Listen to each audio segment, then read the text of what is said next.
In a medium-sized ballpark, combined High Point, Somerset, postseason implications, mix them all together, and bake for 9 innings at about 79 degrees with a 10% chance of rain. And when you're all finished, you will have hush puppies. What are we talking about? I'll explain that in just a moment. Good evening and welcome to High Point Baseball. I'm Kedrick Fruits along with Kevin McMahon. Happy to be here with you on this Saturday evening. And we'll go ahead and let the cat out of the bag. It's a promo night here tonight at BB&T Point. The High Point Rockers will be known as the High Point Hush Puppies tonight. So if you hear Hush Puppies, it's your boys from High Point. That's who we're talking about. Kevin, you have an interesting look on your face there. That was pretty wonderful. That was lovely. I really enjoyed that. Yeah, we're excited to celebrate maybe North Carolina's favorite food. I'm not sure. It's definitely the favorite side dish, It's I would up say. there. Yeah, it's up there, but we're excited to celebrate the Hush Puppy. And I think there's a Hush Puppy eating contest going down later tonight, courtesy of Carter Brothers, which if you're trying to get Hush Puppies in High Point, that's probably your spot. Great barbecue, great sweet tea. Some of the best sweet tea I've ever had. I'll say it, the best sweet tea I've ever had. But yeah, I'm really excited. The jerseys look phenomenal, and it's fun. It's unique, and I really dig them. I'm excited. Yeah, these jerseys will be auctioned off during the game on Live Source. Very, very awesome looking jerseys. Little Hush Puppy emblems up and down the sleeves, and we'll give you the full uniform rundown here in a little bit. But let's talk about the game a little bit first, Kevin. Let's do it. The Rockers coming off of an emotional high last night, the walk-off win, courtesy of a 10th inning single by Breland Almadova. How did they carry that over to today? It was a big win for the Hush Puppies last night, walking off, as you said.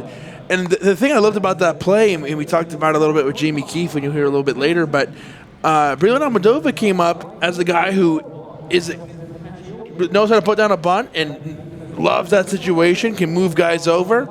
And Schroeder was able to get over to third, and the opportunity opened itself for him to win the game. And he had a hit, brought Schroeder in, and he was the hero last night for High Point. And it was pretty exciting. What can High Point do?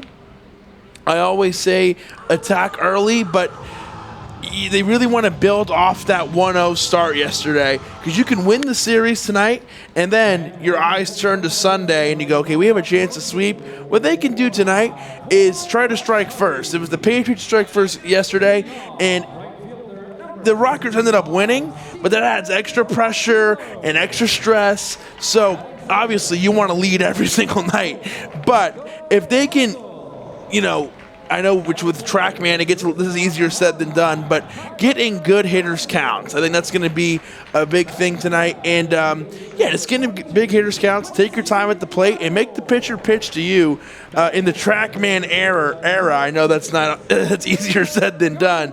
But the Rockers, especially last night, in the later parts of this game country, you can tell me what you think of this statement. But I thought they did a good job of making the pitchers come to them, and they made the most of every at-bat, and they were able to – that helped them get the win. Yeah, absolutely. And sometimes just seeing a new face out there on the mound, especially if a guy like Thomas Dorman, he dominates for the duration of his outing, sometimes just changing it up a little bit. It's all the guys need, just a fresh start. Well, before we get into a few other things, I would be stepping on manager Jamie Keefe's toes from the things that he said in that interview. Let's go ahead and cue that up for you. We had a chance to sit down with manager Jamie Keefe before the game today. We talked to him a little bit about his expectations tonight going into Game 2 of this series, as well as the emotions from last night. So take a listen. Here's manager Jamie Keefe from earlier today. Hey, Rockers fans, Kevin McMahon, Kendrick Fruits, and we're here with manager Jamie Keefe. And Jamie, let's start with last night. The Rockers, as we're used to, held in there and never gave up. You guys go to extra innings, and it was a fun at-bat to watch, because it went from Breland Almadova try to move the man over to, okay, go ahead and win the game for us. Talk to us a little bit about that decision-making process and that whole moment. Well, we've been in this situation in that 10th inning or the 11th inning, 6-7 times so far at home. So you've seen it quite a bit, Kev, and you've probably noticed I don't bunt a lot. I feel like if we got a man on second base, anybody in my lineup, the next 3 guys have a chance to knock him in, and we're going to go with that. we're going to give him that opportunity. Braylon's a little bit different. His game is a lot of speed, and his game, he knows how to bunt. So, it's in his hands at that point, and I don't ever tell my guys, hey, you got to put a bunt down. Unless it's first and second and we're down by 2, and then it's a little bit different situation. But in this situation, with an opportunity to win it, I want to take 3. I want those 3 attempts to swing the bat. He decided he wanted to try to get that bunt down to get him over, and that's fine, especially when you got a guy like Schroeder at second base. We all know Schroeder can fly. He can run. He's a really good base runner. So he's in a good situation where even if he pops it up, he's probably going to get back, and we got 2 more guys coming behind him. But, you get into that situation late in the game last night. I think you watched the game. We kind of looked like we slept through the first 4 or 5 innings, and then started to come alive. Thought Joey did a fantastic job of keeping them off balance and keeping us in a situation where we could stay within striking distance. He made 2 mistakes all day and paid for it with a homer. But in my eyes, a great start is anytime you can go out there for a starter and you give up 2 solo home runs or a solo home run, you've had a pretty damn good day. And he had a good one yesterday. And we put us in a situation to be able to get within striking distance. We were able to get a couple and tie it up. And as we know, we took the lead and then gave it up again. But we get into that 9th inning into that 10th inning with an opportunity to walk it off. It's always fun. It doesn't matter who's coming to the plate. And Braylon's in a situation where he wanted to try to get him over. And you look at what's going on the mound there. The pitchers obviously try to go up in the zone, so he pops it up. He throws it over the catcher's head. We're able to get to third base, and then really it's in Braylon's hands at that point. One of the things that Schroeder and I talked about, it's nothing that I'm not going to sit there and put the squeeze on. But the nice part about being in the situation that Braylon was in, even though he went to third base and now he has 2 strikes. Remember, with that new rule, you can bunt with 2 strikes. There was a situation there where we didn't know if Braylon was going to bunt or not. So Schroeder was ready no matter what. Glad he didn't. You were going to let him make that decision. Yeah, that's his decision at that point. We can make a good read. Listen, if you get a bunt down 9 times out of 10, if you got a decent base runner at third base, he's going to score. But he saw that fastball a little bit deeper than normal, and just basically probably tried to foul it off, and was able to lace one down the line and give us another opportunity to walk off. So. Coming off the road, getting home at 6 o'clock in the morning, and anytime you can sneak one out that night, take game 1 of the series is huge. Now we go into tonight with an opportunity to win the series, and this is the series we need. Yeah, obviously, anytime you play the Somerset Patriots, talking about postseason implications, this is a big series. So what are your keys for tonight? And also, Michael Bowden making his first start here, the former Red Sox and Chicago Cub, what are your expectations for him? Well, we know we're going to limit him to probably 50, 55 pitches. He's certainly not bounced up to where he needs to be yet, so the bullpen's going to get a lot of work tonight. But, Michael threw the ball well for us last week, and I think if he stays down in the zone and lets his defense work like any of our pitchers, let your defense work and keep us within striking distance, 1 or 2 runs, and we're going to have a heck of a game. When we talk about the implications of this series, when we were here last, the first half was near the end, so it felt very close because it was about to end. Now we're in the second half. There's a lot of baseball left, but as we were talking about earlier, it's still very important for a fan's perspective. If you could help us just kind of explain that these games, even though it's July, they mean a whole lot because the Patriots and the Rockets are probably going to be. It's going to be the race to get in between you guys. Yeah, for sure. Our hope is there's 2 hopes. The 2 people that need to win the second half are Long Island or High Point. That's it. We don't want Somerset in there. That's our worst nightmare. But that's out of our control unless we can control our own destiny, which we do. When we play these guys, listen, they're gonna be 1-run games. Their pitching's outstanding. We know that. They've lost a couple guys. We've lost a couple guys. But if we can stay within striking distance, I like our lineup against their pitching, and I like our defense versus their defense. So. A lot of things. They probably have a little more quickness and they run the bases a little bit better, but we're very similar teams. These are huge games for us right now, and if we can, we can stretch it out right now and go into tonight and take tonight and guarantee ourselves the series. That's huge. With an opportunity to sweep tomorrow, that's great. But winning game 1 was big for us, and we just got to take care of business tonight.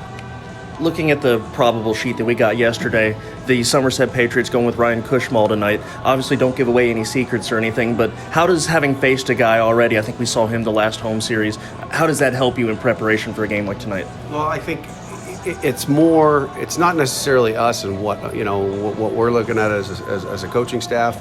It's what guys have seen. He went pretty deep. He went, I think, 5 1/3 or 5 2/3. And that being said, we went around the lineup two and a half, 3 times. So guys have seen him. Most of the guys have seen him 2 times. Some of the guys have seen him 3 times. And when that happens, you've probably exceeded what your pitches are going to be. And when you've seen somebody for that second time, and it wasn't too long ago. Remember, that's stashed in a lot of these guys' heads. So they're going to have a pretty good idea of what he's trying to do. But pitchers are different too, man. They may change things up. I know yesterday,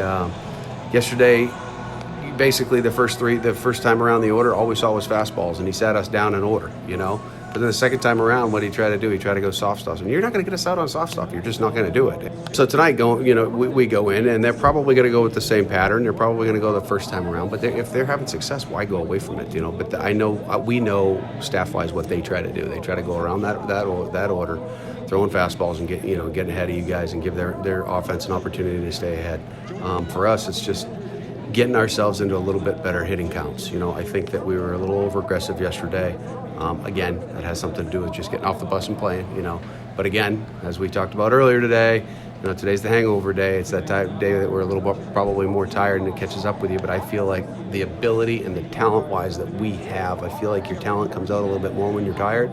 So I think that today we're pretty mentally strong. If we can go back to, hey, what did this guy throw me in this count earlier? A week and a half ago, then you're probably going to have a pretty good idea of what you're looking for. So you got to be able to take advantage of the small things, and those are the small things that we can, we'll see if they work tonight.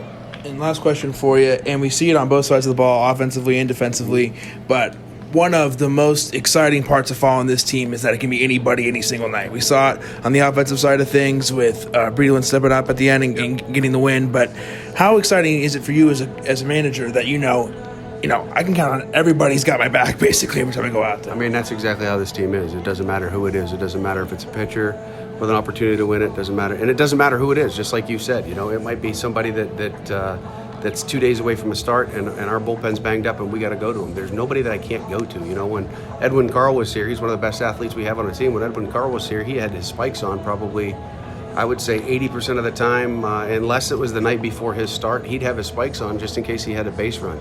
That's how these guys are. These guys go out there and they lay it on the line every single night. They all have each other's back. And most importantly, like we say as a coaching staff, they have our back. When we go to you, we believe in you. Go do your thing, Very unselfish team. I know that, some of the things that go unnoticed because Breland got the hit right out of the gate. Gomez was in the on-deck circle because he was coming up next and he was pinch hitting for Gio. And then, Viasergi was gonna pinch hit for Nigro, and who are the 2 guys that go over to those guys and say, hey, let's go, let's end this? Those 2 are the guys, that's how this team is, and that's what we want. That's what we tried to build here. That's what we have, and hopefully it continues. It's very unselfish. Guys have each other's back, and it's really nice to see the ice get dumped on somebody different every single night. Well, Coach, we appreciate it and good luck tonight. You got it, bud. That was the skipper of the High Point Hush Puppies. That's right. We're the High Point Hush Puppies tonight, not the Rockers. It's the same guys, just a different uniform and a different name for tonight. So don't worry, you have tuned in to the right place. Kendrick Fruits, Kevin McMahon here with you. We're getting ready to get set for the national anthem, so we will step aside for that. And we'll get you ready for High Point Hush Puppies baseball next as they face the Somerset Patriots in Game 2 of this 3-game weekend set. Here is the national anthem.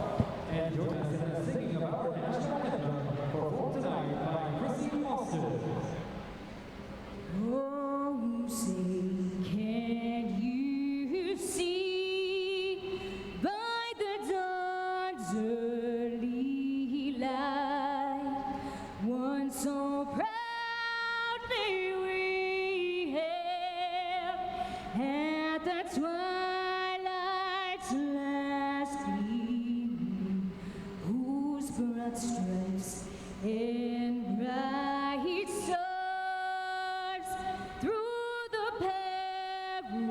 perilous fight o'er the ramparts we watched were so gallantly streaming, and the rocket's red glare, the bombs bursting in air, gave proof through the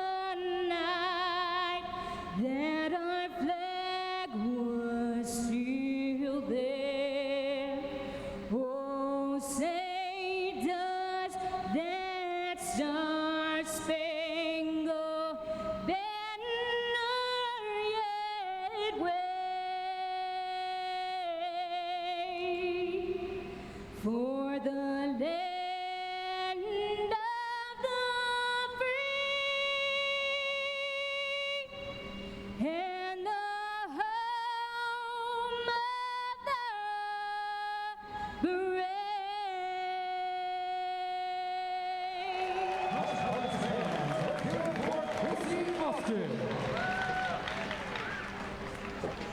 We are getting ready for High Point baseball here on Saturday afternoon. I'm getting my days all mixed up.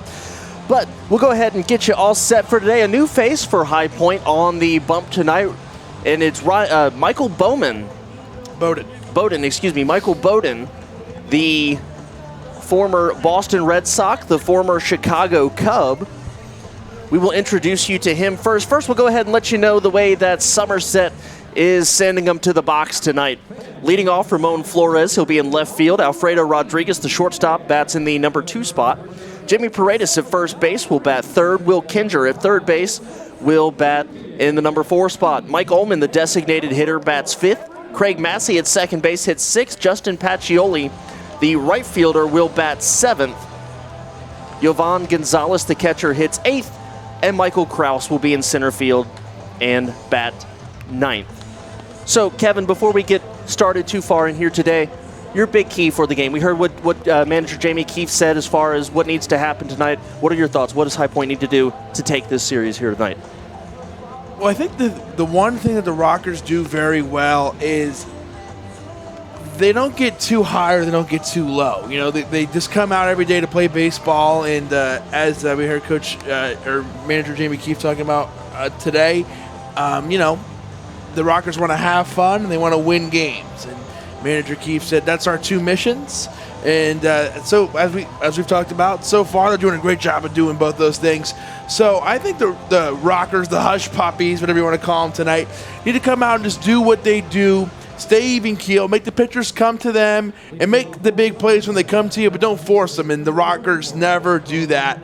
And I think that's why they've been so successful. So just, you know, try to attack early, but get in the flow of it. Don't try to force anything. And the Hush Puppies and the Rockers, they never do that. So they should be on it. They should be able to get off to a good start tonight. But this is a Patriots team that definitely wants to strike back after losing last night. The All-Star Ramon Flores steps in, and Bowden kicks and fires. First pitch in there for a strike, and we are underway here at BB&T Point here on Saturday evening. Michael Bowden making his second start for the Rockers. Here's the 0-1 pitch. And that one misses 1-1. Bowden went 2 innings in his first start, gave up a run, struck out 3, walked 1. Not bad for his first bit of action here for High Point.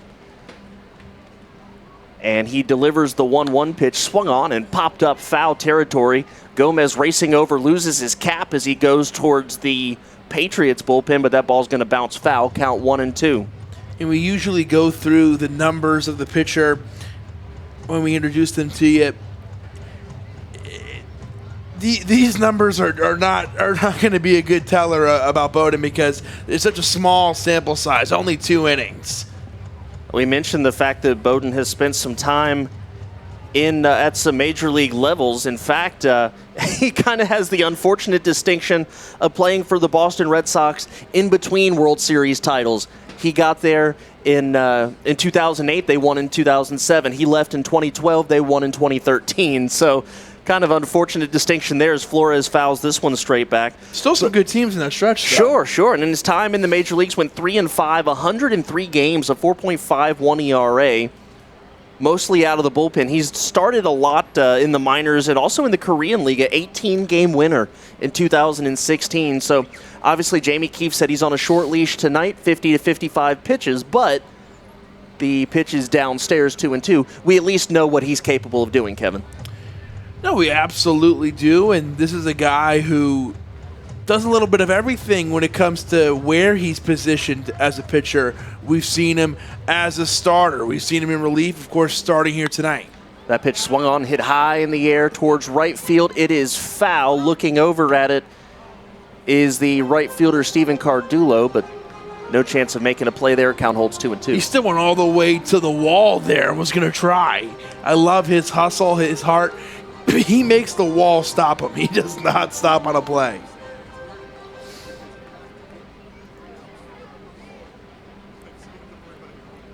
And here's the 2-2 swung on, and that's fouled off. This is exactly what you want out of your leadoff guy for the Somerset Patriots. How about this? Your leadoff guy really battling, really making Bowden work in his very first batter. I mean, this is a great at-bat. And remember, with the fact that he's on such a tight pitch limit today, he's eating up pitches right now, Flores is. Here's the 2-2. That's going to stay downstairs, and the count goes full.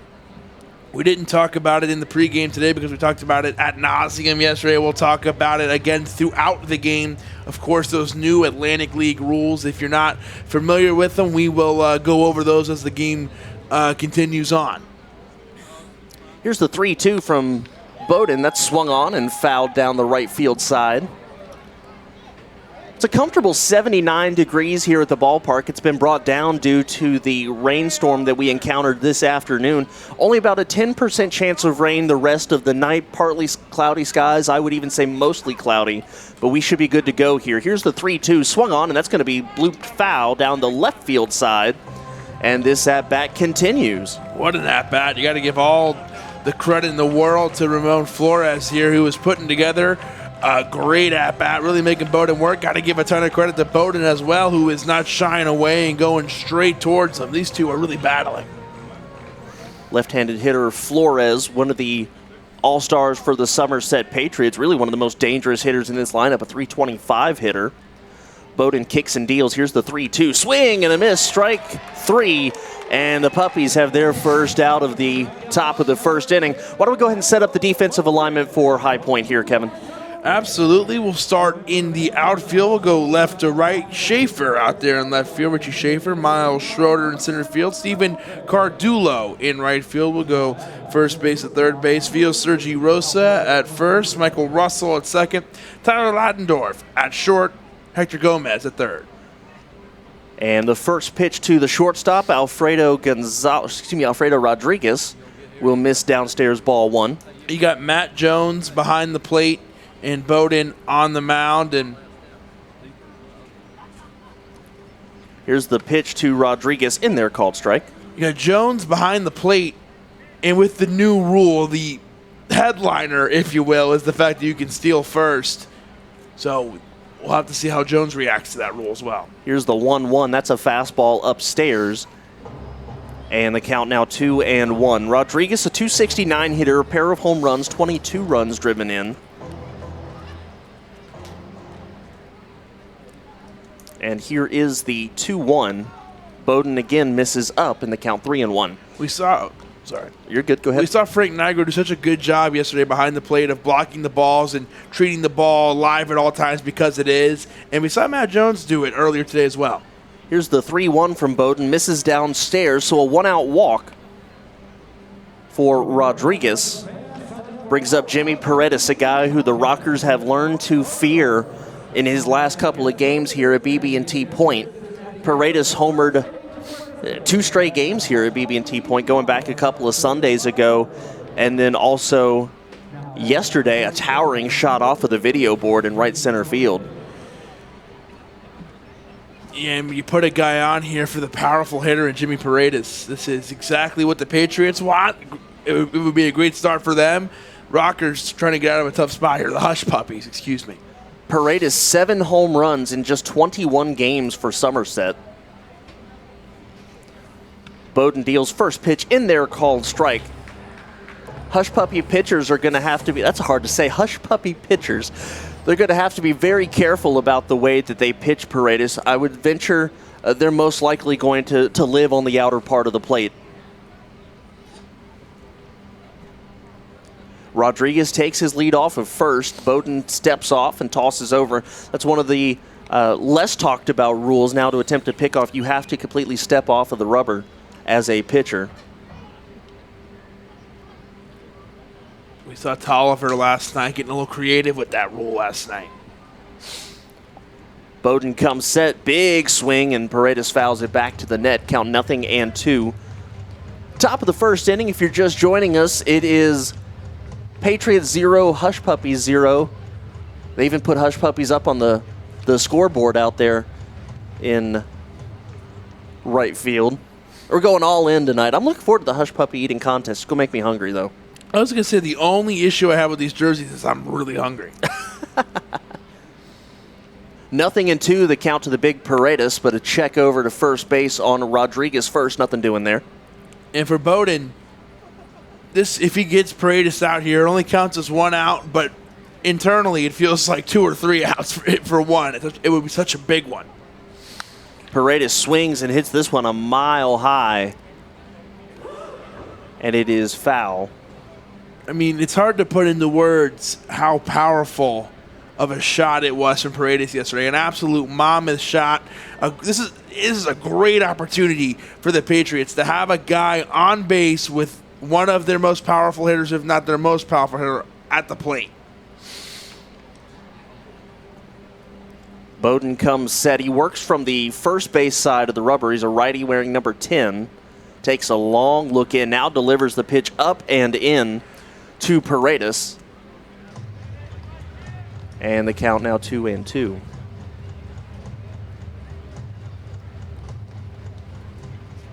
It's very interesting just to see the pitch selection here against a guy who we know is so dangerous.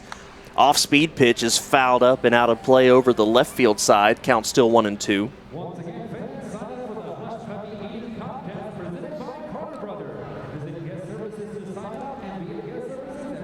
I'm going back here to do a little bit of research. I'm just looking to see if Paredes faced Bowden during their time in the major leagues. Paredes was with Houston at the time. Bowden was a member of the Chicago Cubs for part of 2012.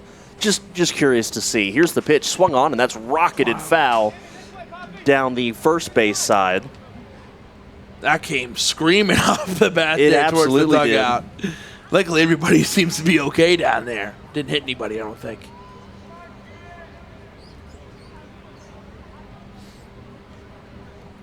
Jimmy Paredes did not face Michael Bowden in the major leagues. How'd you get that so quick? That's pretty impressive. You right got to there. know where to look. Here's a check over to first base. And again, Rodriguez back in safely.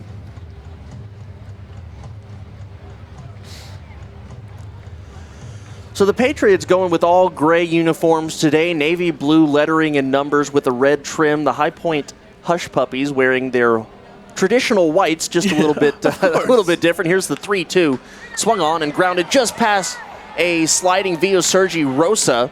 Heading on to third base is Rodriguez. So Paredes hanging tough with 2 strikes, and he turns it into a single.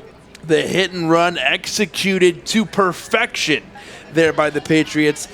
And what a choice by the Patriots to have Rodriguez run in there and sometimes think everything just goes right. That's what happened for the Patriots there. And I hate to use the term lucky, but in an at-bat where Paredes kept fouling off, the time he hits it in play, he goes right past Rio Sergi Rosa, and he had your man in motion. Perfect move by the Patriots, and it worked out there. 1 out, man on the corners. Here is the first pitch to Will Kinger, the third baseman. This is fouled up out of play over the left field side. Kinger, another dominant hitter here in the Patriots lineup, a .344 hitter, 8 home runs, 41 runs driven in. All-star selection for Somerset, and deservedly so. So runners at the corners. Bowden trying to get through this first innings. Kinger fouls this one off, 0-2. One thing I've noticed from Michael Bowden here so far, he has no trouble getting to 2 strikes. It's just putting the hitter away, and that's something that'll come with easing back into the flow of things and getting back into the grind here. Another thing that jumped out to me is the score is 0-0, but a little bit of a longer inning according to Atlantic League standards here. Here's the pitch down and into Kinger. Bowden not pitching slow, just making sure he's not rushing, which is a good thing. In the Atlantic League, because the pace of play is so quick, we might look at this and think, oh, this is really slow. It's not necessarily slow. This is probably a normal pace compared to the rest of baseball. He's just taking his time, especially with men on the corners. You got to be careful. Here's the 1-2. That's going to be fouled back to the screen. It was a fastball in the upper part of the zone. You know what I'm saying? Absolutely, and I think Matt Jones behind the dish will be on heightened alert here. Oh, absolutely. With runners at the corners, 1 out, no score, top of the first here at BB&T Point. Thank you for spending your Saturday evening with us at the ballpark. If you couldn't be here in person, thank you for tuning in. Here's the pitch. Swung on, that's going to be a high chopper towards first. Rosa picks it up, fires home the tag. In time! What a play there by Rosa to go home and nail Rodriguez. That's one of those situations where you can get a little nervous. What do I do? Should I go for the guaranteed out at first as the man was running up the line? Rosa goes straight to home. Matt Jones was all over it with the tag. And the Patriots made the right move, in my opinion, in that spot. You send Rodriguez home. You try to score, but they were unable to get it there. Great play by the Hush Puppies. And with 2 outs, they might be able to get out of this inning with still a 0-0 scoreboard. Score that a 3-2 fielder's choice. Brings up Mike Ullman, the designated hitter who was the catcher yesterday, hit a big-time home run for the Patriots. Ullman hitting .288, 6 home runs, 37 runs driven in. And another thing to note about Michael Ullman here is he has recorded an RBI in 10 of his last 11 starts dating back to July 2nd. And he's got a runner in scoring position and a man on first. So, an opportunity here to maybe strike first, add another RBI to his total, and help the Patriots get on the board first. Conversely, Michael Bowden looking to hush this puppy's bat. Oh, come on. That's first of many tonight from you. I hope not. For everyone else's sake. 2 runners aboard, 2 outs here, top of the first. Here's the pitch from Bowden. There's a fastball called strike. Great looking pitch right there. Man.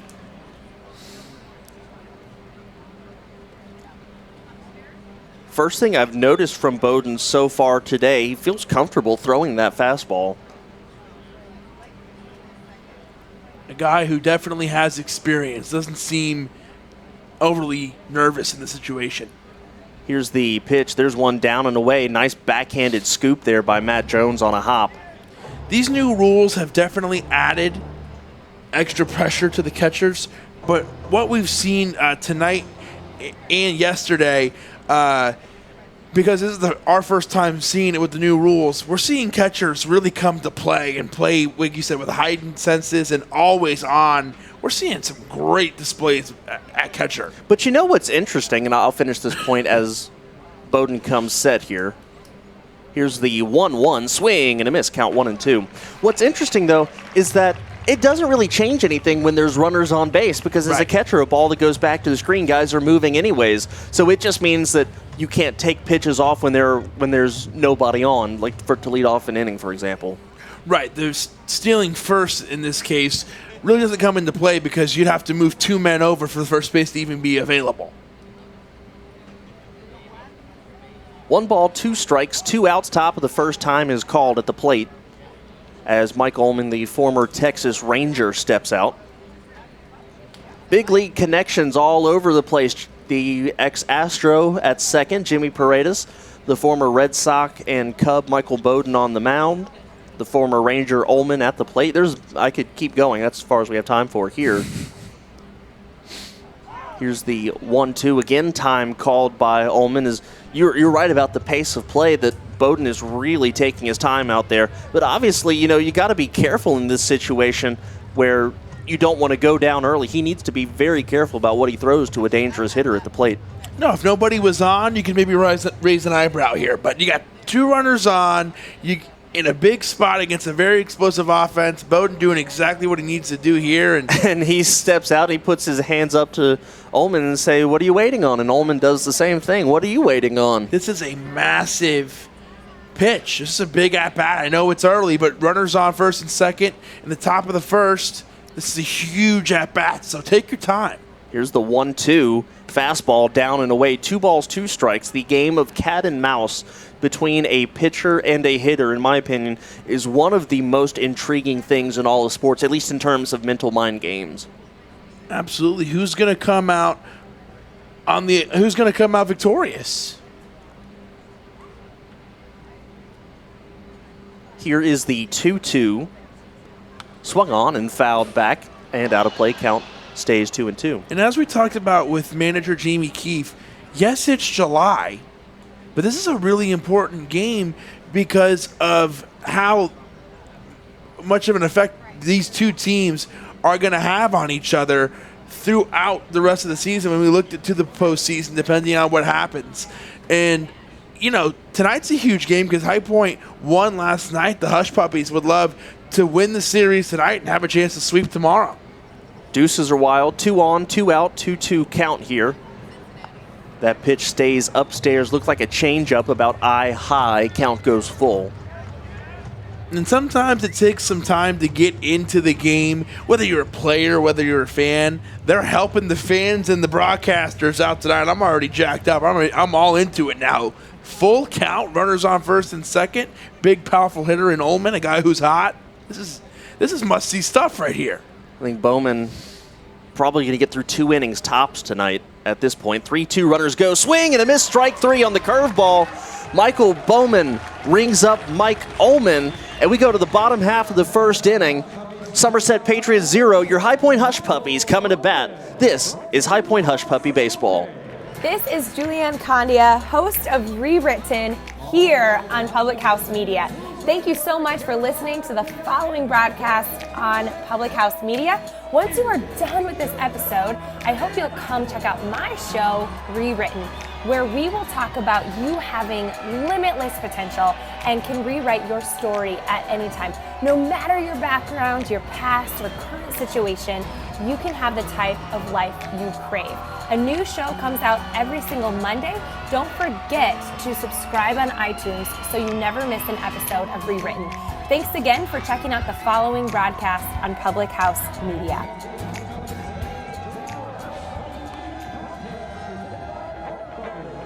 This is John Lauder, host of The Cheap Seats here on Public House Media. Thanks for listening to the following broadcast on Public House Media. Once you're done with this episode, I hope you'll come check out my show, The Cheap Seats, where we talk about sports from the fans' perspective. A new show comes out every Monday. Don't forget to subscribe on iTunes so you never miss an episode of The Cheap Seats. Thanks again for checking out the following broadcast on Public House Media. This is Kim Meyer, the host of Choose to Rise here on Public House Media. Thanks for listening to the following broadcast on Public House Media. Once you're done with this episode, I hope you'll come check out my show, Choose to Rise, where we talk about living with positive mindsets, how to increase our confidence, building our faith, and living out our life on purpose. A new show comes out via podcast every Monday, Wednesday, Friday. And if you want to catch the episode live instead, stop by Public House Media around 6:45 Central Standard Time, Monday, Wednesday, Friday as well. Don't forget to subscribe on iTunes so you'll never miss an episode of Choose to Rise. Thanks again for checking out the following broadcast on Public House Media. Hi, this is Emily. This is Lindsay. And this is Elizabeth, co-hosts of Beauties and Headcanons here on Public House Media. Thanks for listening to the following broadcast on Public House. Bottom of the first inning, we'll meet your Hush Puppies here. We'll see how Jamie Keefe has... Is he like the head Hush Puppy? Is that what we call him? Anyways, here's your High Point lineup for tonight. Stephen Cardulo leads off. Michael Russell, the second baseman, bats in the 2 spot. Tyler Ladendorf will bat third. Your cleanup hitter, Quincy Lattimore. Hector Gomez will bat 5th. Via Sergi Rosa bats 6th. Here's the first pitch to Cardulo, down and away, 1-0. Miles Schroeder will play center field and bats 7th. Richie Schaefer hits 8th. And Matt Jones, the catcher, bats 9th. The pitcher for the Somerset Patriots, the former Winston-Salem Dash pitcher, this name sounds familiar, Ryan Cushmall. That pitch in there for a called strike, 1-1. And Kevin, this is a familiar name for High Point fans, too. We just saw Cushmall a couple of weeks ago. I was waiting to see if he was going to pitch here. He will eventually. Here is the 1-1. Check swing in there, called strike. We absolutely did just see him. That was when the Patriots won 7-1. It was on Sunday. He pitched 6 innings and had 2 strikeouts and didn't allow any earned runs. 1-2 pitch misses away, 2-2. Allowed 1 run, he allowed 1 earned run, no home runs, and only walked 1 guy, only 5 hits in the game. So a pretty good outing for him last time out against the High Point Rockers at the time. Now the Hush Puppies tonight. Here's the 2-2. Swung on and hit weakly on the ground. Rodriguez charges it at shortstop. Can't make the play. The ball skips off the heel of his glove. And Cardullo is aboard. That had trouble written all over it as it was coming off the bat of Cardullo. It bounced off of the palm of Rodriguez out there at shortstop. What do you do with that as the scorer? I'm not quite sure. They're going to give him an error. That's going to be an E6. So Cardullo is aboard, and that'll bring up Michael Russell, the second baseman, a guy we've talked about whose bat has gotten hot as of late. He's up over 300 now at 302. One of the best High Point hitters since the All-Star break. Kushmal's first pitch to Russell down and away, ball 1. He's been a whole lot of fun to watch, and as I bring up a lot, but I think it's worth bringing up. He's a North Carolina guy from Huntersville, North Carolina. Played at UNC, played for the Durham Bulls, playing for High Point, so very North Carolina-centric. Speaking of North Carolina, is that pitch in there called strike 1-1 to Russell. Although he lives in Wisconsin, Ryan Kushmal, drafted out of the 42nd round by the Marlins from Mount Olive College in 2006, made it up to AAA Charlotte twice in the White Sox organization, so he's been around the state a little bit. Here's the 1-1 to Russell. Kushmal first, a check over to first base. Cardullo dives back in.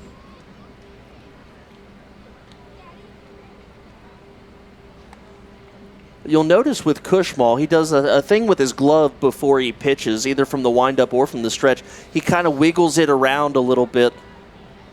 We won't go into specifics as to what that is. It could be multiple different things. Here is the 1-1 in there called strike. Could just be a just for the heck of it thing. Could be a timing thing. Could be a feel thing. I mean, a lot of pitchers do things like that for different reasons. And a lot of pitchers have things like that and that you don't even notice as a commentator or as a fan. This is just so pronounced that you have to bring it up almost. 1 ball, 2 strikes. Swung on the ground towards Massey. Picks it up on a nice hop over to Rodriguez. The second for 1. The throw to first, not in time. Russell beats it out. And so with the first out of the inning, runner on first is now Michael Russell, and that'll bring up Ladendorf, the shortstop. Great speed there by Russell to get down there and make it in time.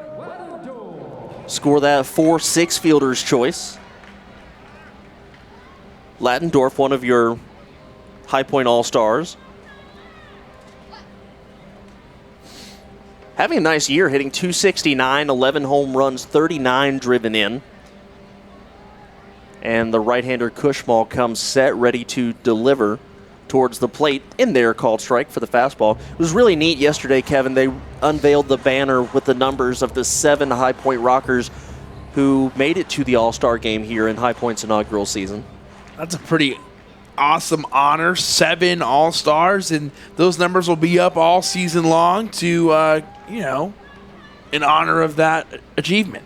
Check over on Russell at first base. He's back in standing.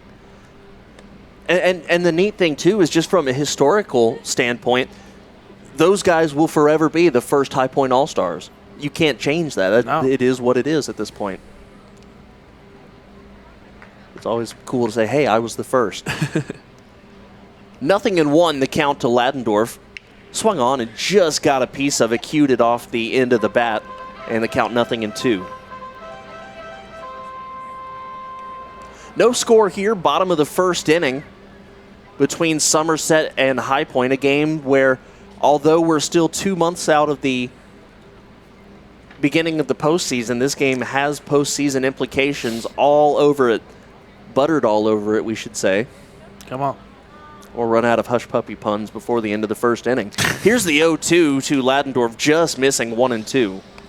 Yeah, only 1 out in the inning and a very talented hitter, and Tyler Ladendorf at the plate, a guy who we saw last night. Jamie Keefe talked about it when we talked to him before the game, as maybe he had one of the moments that was the turning point in the game last night, a 13-14 pitch at bat. Kushmal set at the belt line. Here's the pitch, and it's inside, 2-2.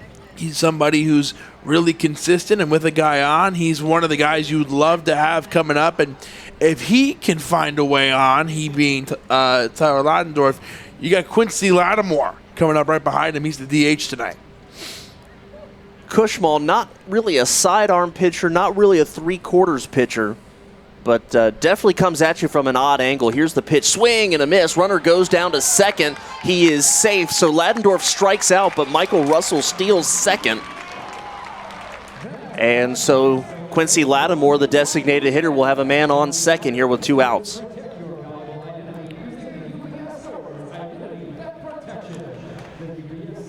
For Michael Russell, that is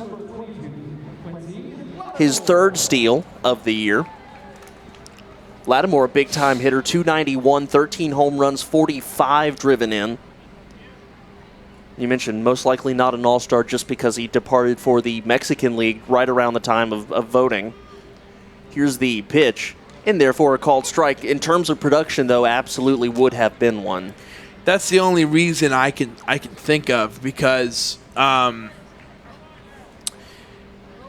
he as you said, he was one of the when you look at the stats, all his numbers jump off the page. Here is the 0-1 pitch in there, called strike, 0-2. Well, we should prepare for what's most likely going to be, a bullpen night here for High Point. Would expect Bowden to go possibly just one more inning. Although, as we talked to Jamie Keefe before the game, he said they're very fortunate to have guys who you could slide in any possible role. The one thing, though, that stood out to me as the 0-2 pitch misses down and away 1-2 is the fact that he said most of their guys are just one-inning guys. He said there's maybe a couple they can stretch to 2, but that means that we should see a pretty healthy rotation of pitchers tonight. Again, Bowden picked up just about a week or so ago, so they're still building him up. Here's the 1-2, swung on, and that's lofted up and out of play. Kevin, I'd say probably in two or three more starts from now, we should expect to see Bowden going the usual 6-7 innings. Just got to build his stamina up.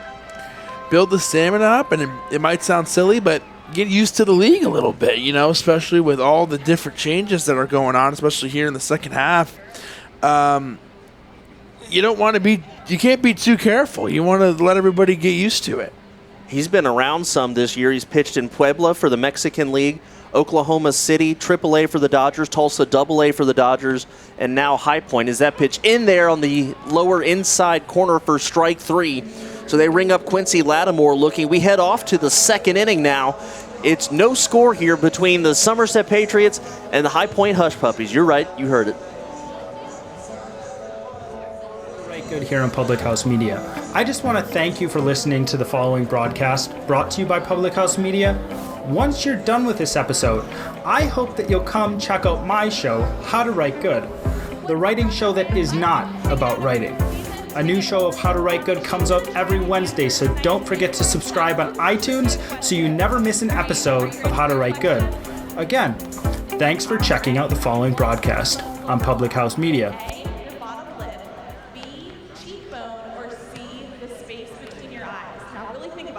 This is Bryce Burge, host of Your Soccer Passport here on Public House Media.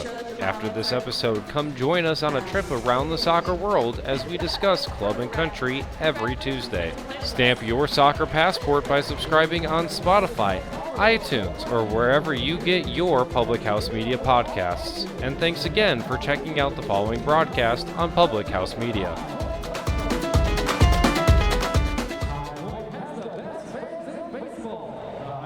What's up, everybody? This is Christian Heimel, host of Press Row here on Public House Media. Thanks for listening to the following broadcast on Public House Media. Once you're done with this episode, I hope you'll come check out my show, Press Row, where we talk about the biggest issues in sports with the analysts, experts, and reporters who cover them. No nonsense, hard-hitting interviews on the sports topics you're talking about. A new show comes out every single Thursday. And don't forget to subscribe on iTunes so you never miss an episode of Press Row. Thanks again for checking out the following broadcast on Public House Media.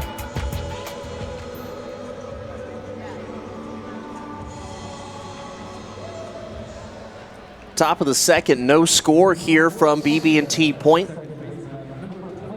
Michael Bowden back out there for his second inning of work, very potentially his last inning, depending on the way pitch counts fall.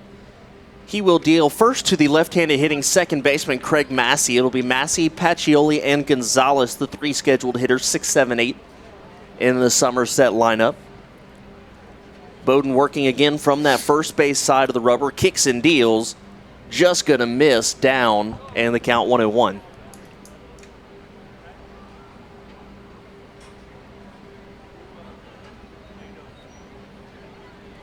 Again, we mentioned the fact that Bowden's been around some this year, but not very long stays anywhere. As that pitch is roped into deep center field, racing over and making the catch is the center fielder Miles Schroeder for out number 1. What are your impressions so far of Michael Bowden? Well, I think that's a great pitch for him right there. Quick out. That was not how the first inning went for him. And, no, I'm enjoying him. I was watching him during when he was warming up for the next inning, and it's a guy who's definitely just trying to, get into the groove of things, get a feeling. And I think a quick inning here would really help him. Justin Pacioli takes a called strike. He's a .258 hitter, a home run, 12 driven in. But be careful if he gets on base. He leads Somerset with 16 steals so far in 2019. Here's the 0-1, swung on and fouled back to the screen. Count quickly, 0-2. We saw Bowden go 0-2 to a bunch of hitters, or at least 2 strikes to a bunch of hitters in the first inning. Just couldn't put them away, at least not quickly. Have an opportunity to do so here. The 0-2 swung on. That's fought off foul down the right field side into the Hush Puppy pin. And the guy who just brought us the last out, Miles Schroeder, we'll give a spoiler alert, will be the guest on the hottest podcast in independent baseball. Here's the 0-2, swung on, and that's going to be lined into left field. That ball is tailing, sliding, and making the catch is the left fielder, Richie Schaefer.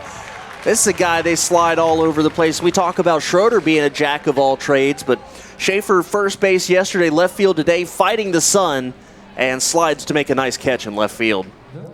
You never know where Richie Schaefer's going to be on the field, but you do know if a ball's hit his way, he's going to be all over it.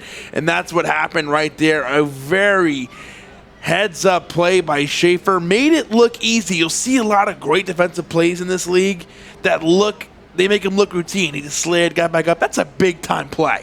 Yovan Gonzalez, the catcher, steps up, takes a ball up and away, 1-0. Gonzalez, .264 hitter, 3 home runs. He's driven in 15. Puerto Rican native. He's made it to AAA in the ranks of affiliated baseball. 1 ball, no strike. Swung on, gets it off the end of the bat towards third to Gomez. Picks it up, taps the glove one time, throws on to first, and a quick 1-2-3 inning. Don't look now, but Michael Bowden might have earned himself a third inning. We'll see. Nobody up in the pen. We come up to the bottom of the second. No score between Somerset and your High Point Hush Puppies. Hi, this is Peggy Rojas, host of Viviendo una Vida en Balance here at Public House Media. Thanks for listening to the following broadcast on Public House Media. Once you're done with this episode, I hope you can come back and check my show, Viviendo una Vida en Balance, where we talk about life hacks to live a life in balance. And this show's in Spanish. A new show comes out every Monday, so don't forget to subscribe on iTunes and share with your friends. Again, thank you for checking out the following broadcast in Public House Media. This is Madeline, host of Crowned and Dangerous here on Public House Media. Thanks for listening to the following broadcast on Public House Media. Once you are done with this episode, I hope you'll come back to check out my show, Crowned and Dangerous, where Jessica and I talk about our time in the pageant world. A new show comes out bi-weekly on Thursdays. Don't forget to subscribe on iTunes so you never miss an episode of Crowned and Dangerous. Thanks again for checking out the following broadcast on Public House Media.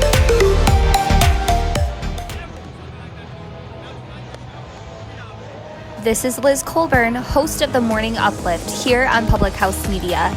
Thanks for listening to the following broadcast on Public House Media. Once you are done with this episode, I hope you'll come back and check out my show, The Morning Uplift, where we talk about finding your beauty in the journey. A new show comes out twice a month on the first and third Mondays. Don't forget to subscribe on iTunes so you never miss an episode of The Morning Uplift. Thank you again for checking out the following broadcast on Public House Media.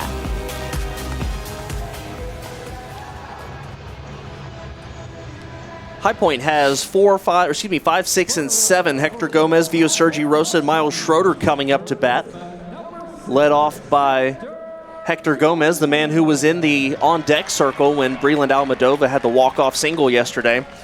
Let's introduce you a little bit more to the starting pitcher for Somerset, Ryan Cushmall, 2-3 on the year with a 3.74 ERA. This is 7 start, 20 strikeouts, 8 walks in 33 innings, a 256 average. And Kevin, this is a guy, we talked a little bit about Thomas Dormany yesterday as the first pitch to Gomez fouled off weakly towards Jamie Keefe in the third base box. Starting pitchers for the Patriots are a lot better than their win-loss record indicates because they just don't get a whole lot of help offensively. And it depends on the night. When Cushmall pitched last time, he had 7 runs in support. So it just depends on the night because this is a team that does have a lot of offensive firepower. 0-1 to Gomez, swung on and fouled up and out of play. And some guys tend to get that support more than others.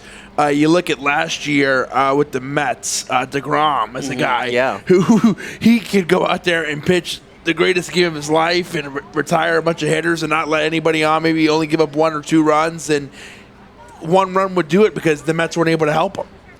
Here's the 0-2 that's upstairs. Think about even Dormany yesterday. He's 5-4 this year with a 2.29 ERA. With an ERA like that, you should be 9-1, not 5-4. But speaking of the Somerset Patriots, take a look at their counterpart, Michael Bowden, through his first 2 frames as Gomez rips this one on the ground towards Rodriguez, scoops it up, throws off bounce. It's a high throw. Paredes jumps up and lands on the bag for the out. A little bit of an adventure with the throw, but he's got a big target over there in Paredes to pick up the first out. But you were talking a little bit about Michael Bowden. Your thoughts on his quick second inning? That was just what the doctor ordered. You asked me, what can he do here? And I said, get a quick inning, and easier said than done, and it was great for him that he was able to pick one up to get the Patriots, who, as we've mentioned, are a great offensive team, and they go down 1-2-3. Vio Sergi Rosa, the first baseman, steps in. And one more note about Dormany. Yesterday, he got help. He got 2 runs. That was a really good game, and the Rockers, one of the greatest things about them is they never give up, and they were able to hold on and get the win. 1-0 pitch to Rosa inside, count 1-1. Rosa, 244 hitter, 8 home runs, 28 runs driven in. I've never wanted a Hush Puppy more in my life. I'm not even a huge Hush Puppy fan. I'm a huge High Point Hush Puppy fan, but the food, I've never wanted one more in my life. 2-0 to Rosa, takes a big hack at this one, fouls it out of play. The third baseman, Kenger, gives it a look, but after a couple steps realizes it's not worth chasing. Are you begging on air for somebody to get you one or get you some, or what's going on here? Yeah, maybe pulling a little Apollo Neal. I'm putting my order in. 2 balls and a strike to the left-handed swinging first baseman. Cushmall deals swing and a miss. Rosa, big hack at that one, count 2-2. He's been struggling a little bit since the All-Star break. Did hit that home run a couple nights ago. But as we talked to him in an interview, which will air, I believe, sometime in the next homestand. You'll hear it. It's all about getting back into the swing of things after the All-Star break. There's a rip into the right center field gap. That ball's going back off the wall. Rosa heads towards second base. He will be in standing. I said something yesterday about the catcher Frank Nigro being 0 for 9. He rips a hit. I say here Rosa's struggling. He bangs a double off of the wall there. Yeah, he's a guy, he said, what do I usually do in an All-Star break? He said, when I didn't have a lot of professional at-bats, I was the guy who would, I have to swing. He said, I know I got a good swing. I just got to let it come to me. And he did right there. That's one of the keys. Make him pitch to you. Wait for a good pitch. Rosa did right there, a big-time hit. He's at second. And here's a guy who you can always count on, Miles Schroeder. Schroeder with a home run last night, 261 hitter, First pitch from Cushmall is away, and the count 1-0. 7 home runs, 33 driven in for Miles Schroeder. As I was trying to tease last inning, he'll be the guest this week on the Off the Rockers podcast. We did that today, the interview. What a great guy. You definitely enjoyed talking to him. He said he was a Kansas City Chiefs fan. It's the only thing I'll hold against him right now. 1 ball, no strikes to Schroeder. Takes that one down and away. I took a hip-hop class, like a hip-hop appreciation class, basically, where we researched or studied about music, took tests on music and artists and different things about that. And he's from Pleasant Hills, California, from the Bay Area, and loves Too Short. You may not know that about Miles Schroeder. I loved hearing that. Rosa takes his lead off of second. Here's the pitch, swing, and a missed count, 2-1. We had a whole chapter about the Bay Area, so Too Short was definitely talked about. Somebody said, "Yeah, I'm a big Too Short fan." I'm like, "That's awesome." You may not guess that when you first see Miles Schroeder. Left-handed hitting Schroeder. Richie Schaefer, the team leader in home runs with 14, is on deck.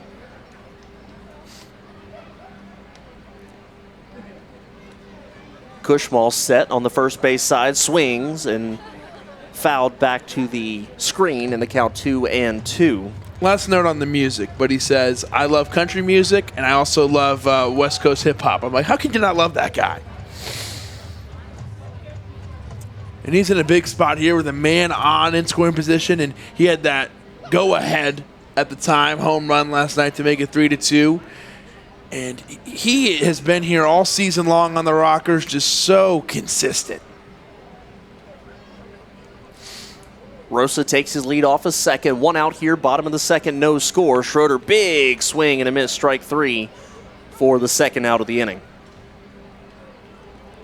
I'll bring up Richie Schaefer. We mentioned just a moment ago the team leader in home runs. And if you're Cushmall, that's a bounce back at bat right there. You give up a double to Vio Sergi Rosa, and honestly, the ball that Rosa hit off the wall. If it's a tiny bit higher, that's out of the park and a solo shot.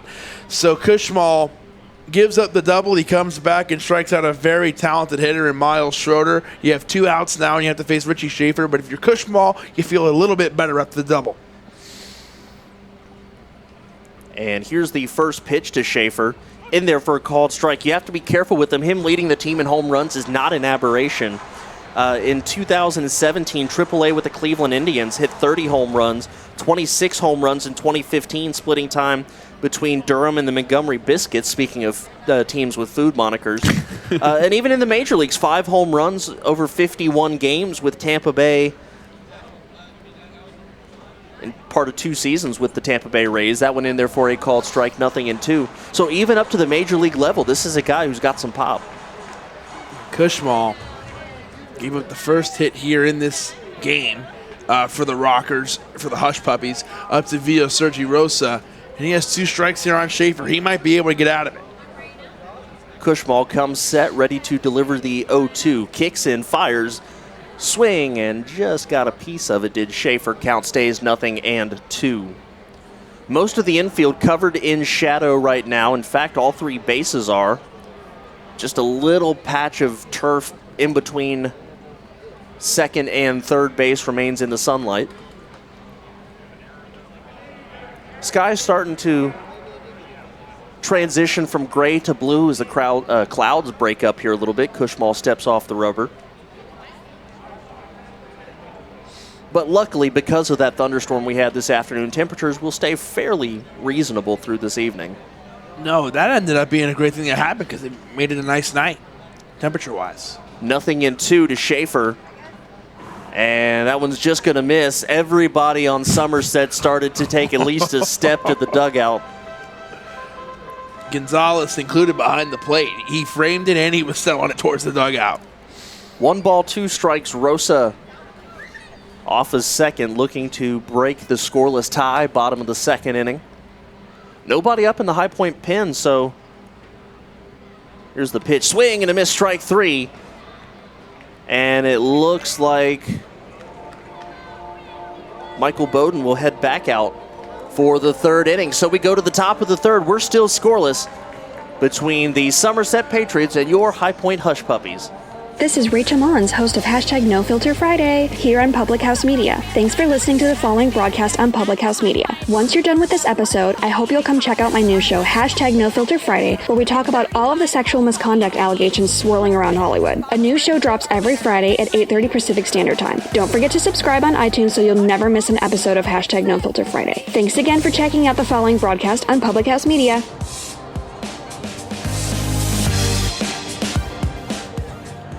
This is Jenna Burt, host of the Confessions of a Military Spouse podcast here on Public House Media. Thanks for listening to the following broadcast on Public House Media. Once you're done with this episode, I hope you'll come check out my show, Confessions of a Military Spouse, where we dig deep and talk about the unspoken hard truths of what it's really like to be a military spouse. A new show comes out bi-weekly. Don't forget to subscribe on iTunes so you never miss an episode of Confessions of a Military Spouse. Thanks again for checking out the following broadcast on Public House Media.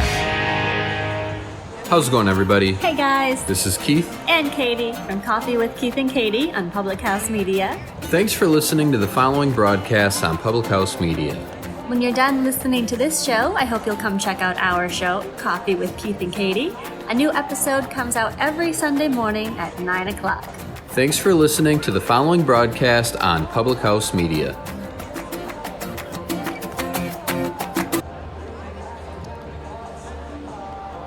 Top of the third inning. It'll be 9-1-2 for the Somerset Patriots. Again, if you're just joining us, we want to remind you the High Point Rockers have changed their name for the evening to the High Point Hush Puppies, so that's who we're referring to. Just had a hush puppy eating contest there. It's still going, baby. Saw that one guy, looked like he bit his finger a moment ago. That guy they just showed on the screen there in the white, he bit his finger. And then there was another gentleman who was trying to do the Joey Chestnut vehicle where you dip the food in the water. Yeah.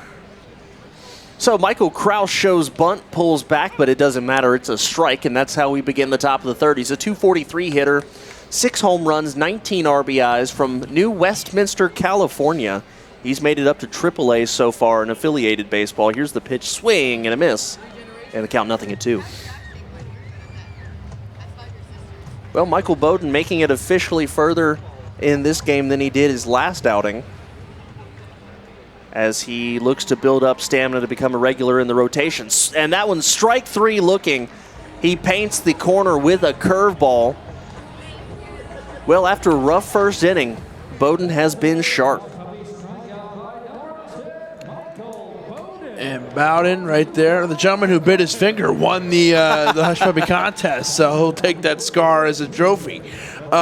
Michael Bowden, as you mentioned right there, gets the strikeout, and after that first inning, he's off to a great start. If he can keep that number low, we might be able to see him again. Now, only one out in this inning, but if he can keep that number low, he might be able to stay in there. But here's the man who ran that number up on him, Flores. Ramon Flores steps in, first pitch in there for a called strike. We talk every time we see him about the fact that Flores was a part of that really talented Yankees farm system that produced Aaron Judge, Gary Sanchez, Miguel Andujar. Swing and a miss, count 0-2. And even other guys you may not think of who were outstanding as well. Tyler Wade, I think Greg Bird's on that list. Bird's on that list, and also some guys they had to trade away. Justice Sheffield, James Caprelli, and Slade Heathcott, Dustin Fowler. And they're going to check and see if he thought he fouled it off, but they're going to say he went around with no contact. So strike 3 as Jones applies the tag. Back-to-back strikeouts for Michael Bowden here in the third inning. But I think that just goes to show you the type of talent that is in this league. With guys like Ramon Flores, part of a deep New York Yankees farm system. Absolutely. And speaking of talent, how about Bowden? 2 strikeouts. He is grooving right now. There is a righty up in the Hush Puppy pin. I think this will be Bowden's final inning as the first pitch to Rodriguez misses ball 1. And you know what? That was the game plan coming in. We talked to Jamie Keefe, and that's what he told us before we came out here today. And the 1-0 pitch hit deep into center field. Going back is Schroeder, and makes the catch on a jog for the final out of the inning. That's an outing to be proud of right there. It is. If that's the end of the evening for Bowden, it's a 1-2-3 third inning to end it. We'll go to the bottom of the third. Somerset 0, Hush Puppies 0. Julianne Condia, host of Rewritten, here on Public House Media. Thank you so much for listening to the following broadcast on Public House Media. Once you are done with this episode, I hope you'll come check out my show, Rewritten, where we will talk about you having limitless potential and can rewrite your story at any time. No matter your background, your past, or current situation, you can have the type of life you crave. A new show comes out every single Monday. Don't forget to subscribe on iTunes so you never miss an episode of Rewritten. Thanks again for checking out the following broadcast on Public House Media.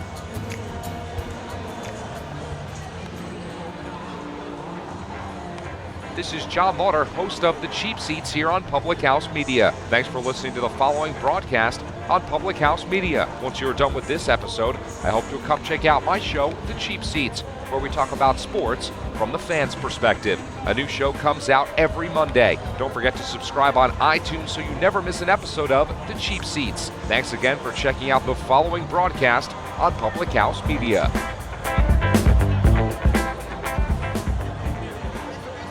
This is Kim Meyer, the host of Choose to Rise here on Public House Media.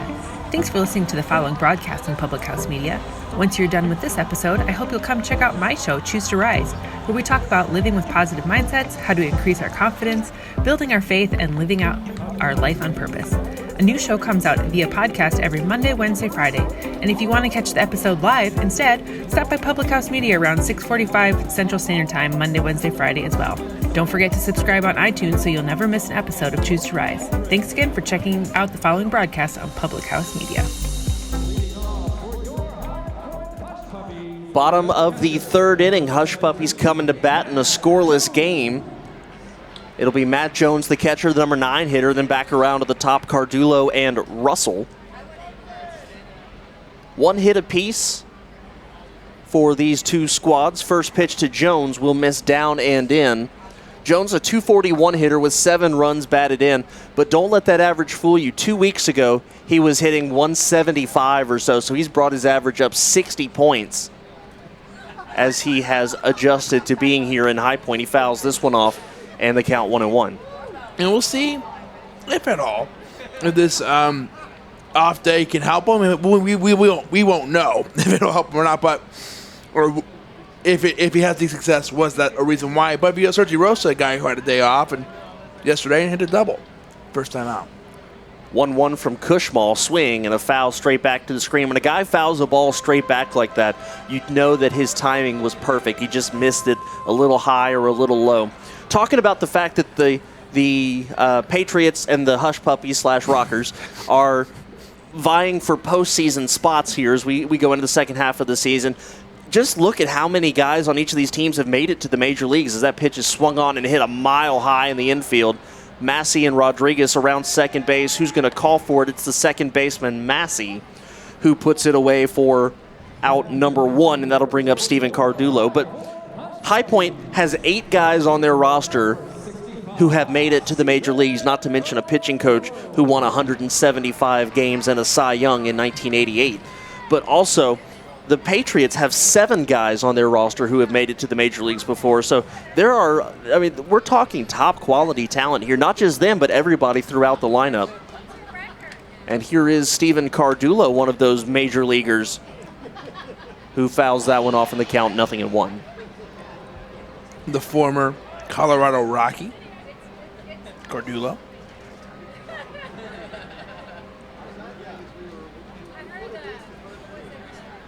Ryan Cushmall steps onto the rubber.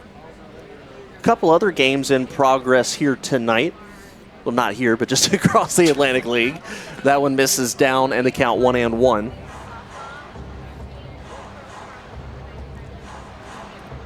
Obviously, just being early on into the season, not a whole lot of scoreboard watching, but we'll certainly let you know what's going on, especially with the Long Island Ducks. A big swing there by Cardullo, count 1-2. Yeah, it won't be broadcast full of scoreboard watching like we had at the end of the first half, as you mentioned, still very early in the second half, but still something you want to keep an eye on because September is closer than it used to be. You heard what Jamie Keefe said in the pregame interview, the 1-2 to Cardullo. He reaches and swings and misses strike 3, chased a bad pitch out of the zone for out number 2, brings up Michael Russell. But something that Jamie Keefe said in the pregame interview is there's only 2 teams that we can have win the division in the second half, and that's either High Point or Long Island. And I'll tell you what, Long Island is up on the Barnstormers 4-0 right now in their contest. So that's the one team we're certainly keeping an eye on.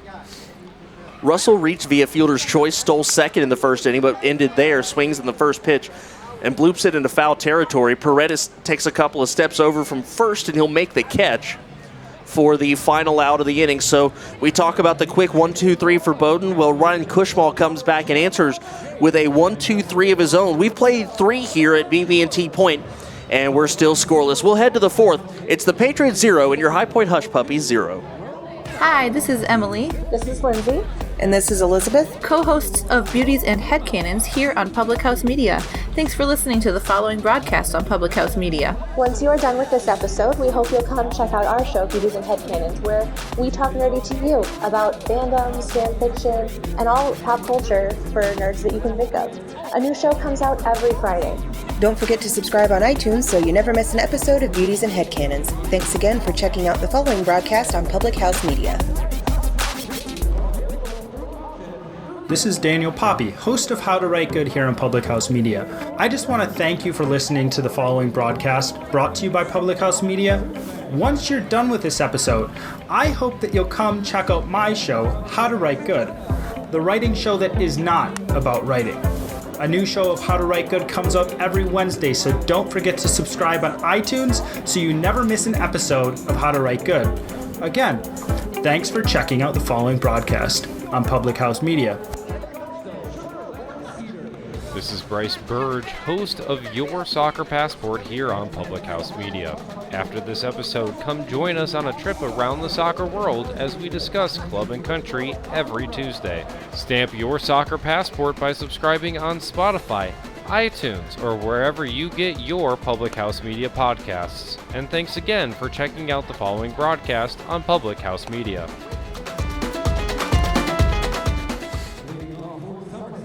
Top of the 4th inning, and the big first baseman Jimmy Paredes will lead off for the Patriots. A little bit of a surprise. Michael Bowdoin back out here in the 4th inning. I love that call. We knew he's on a very tight pitch count, so we'll certainly be keeping an eye on the bullpen as the curveball from Bowdoin stays up 1-0. There is action in the High Point bullpen. It's Dusty Isaacs. That's a new name, as he's just made his first couple appearances on the road last week. Paredes takes a big swing there and skies it a mile high the right side of the infield. Calling for it is the second baseman, Michael Russell, and he'll put it away for out number 1.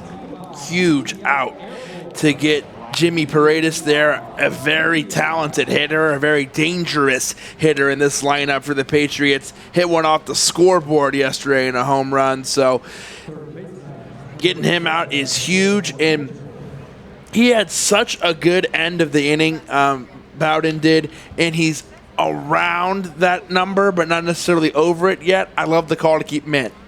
Bowdoin's first pitch to Kinger in there for a called strike, and the count 0-1.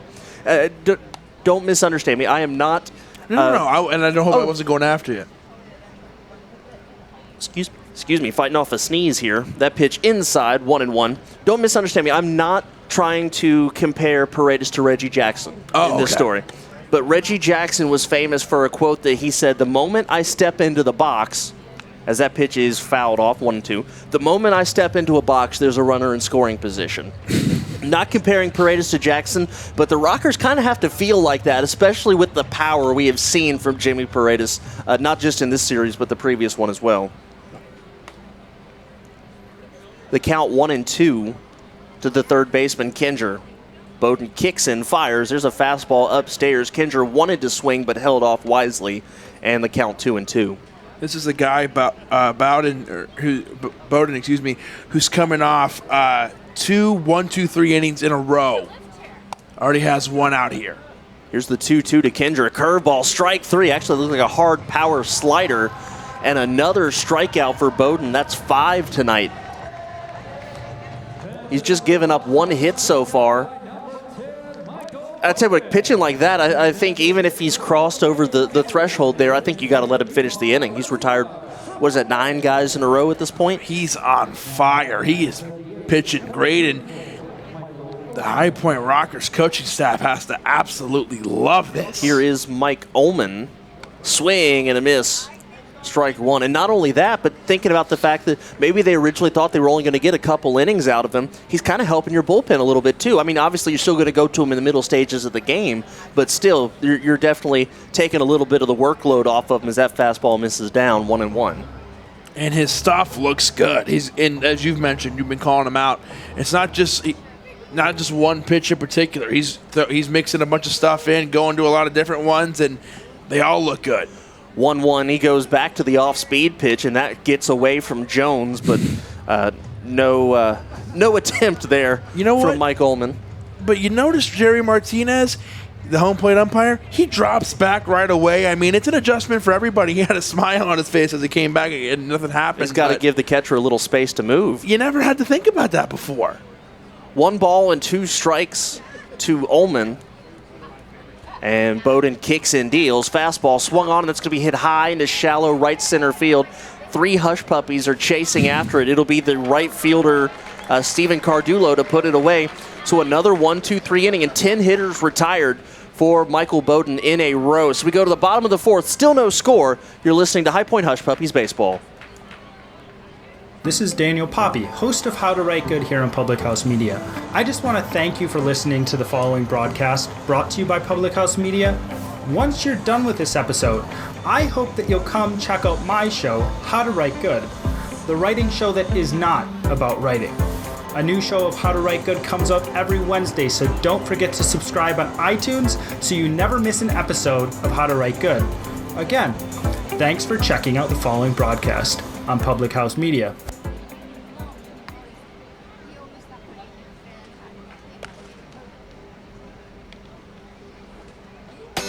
This is Dr. Mariah White, host of Your Life Matters, here on Public House Media. Thanks for listening to the following broadcast on Public House Media. Once you are done with this episode, I hope you'll come check out my show, Your Life Matters, where we talk about dreaming big and dreaming bold to reach your wildest dreams in both your health and your happiness. A new show comes out every single Tuesday.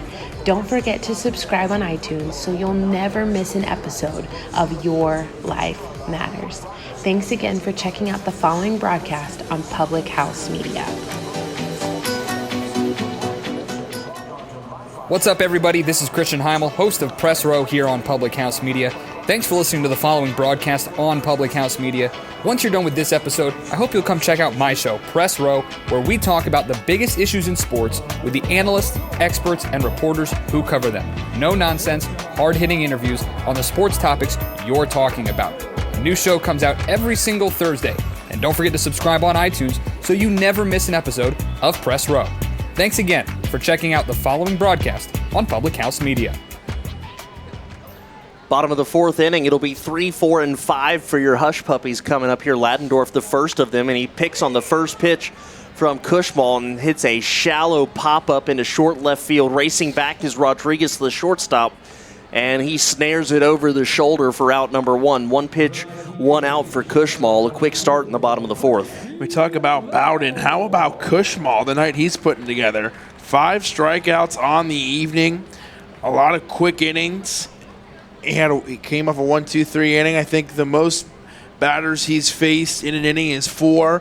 So this is a guy who's pitching a great game as well. Only allowed 1 hit so far. Designated hitter Quincy Lattimore takes strike 1. Struck out looking his first time up.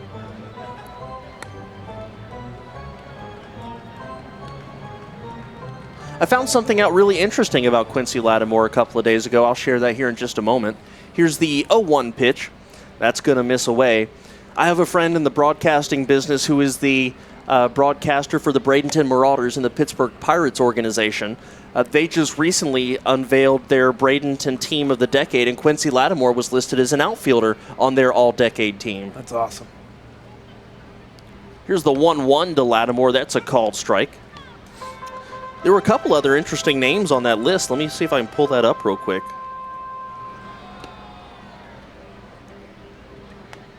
Let's see what Quincy can do here in a 1-2 count, 1 out. Cushmall trying to keep rolling.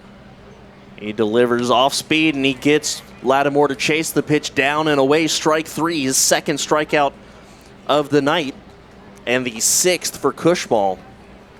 So yeah, a couple other names on that all-decade team. Tyler Glasnow, who's now a starter for the Tampa Bay Rays. Josh Bell, not the same one we see here in the Atlantic League, but a superstar for the Pittsburgh Pirates. Also, Starling Marte and Austin Meadows joined Quincy Lattimore in the outfield in that all-decade team. So there's some big-time Major League names that Quincy Lattimore finds himself in company with. The first pitch to Hector Gomez misses down low, ball 1.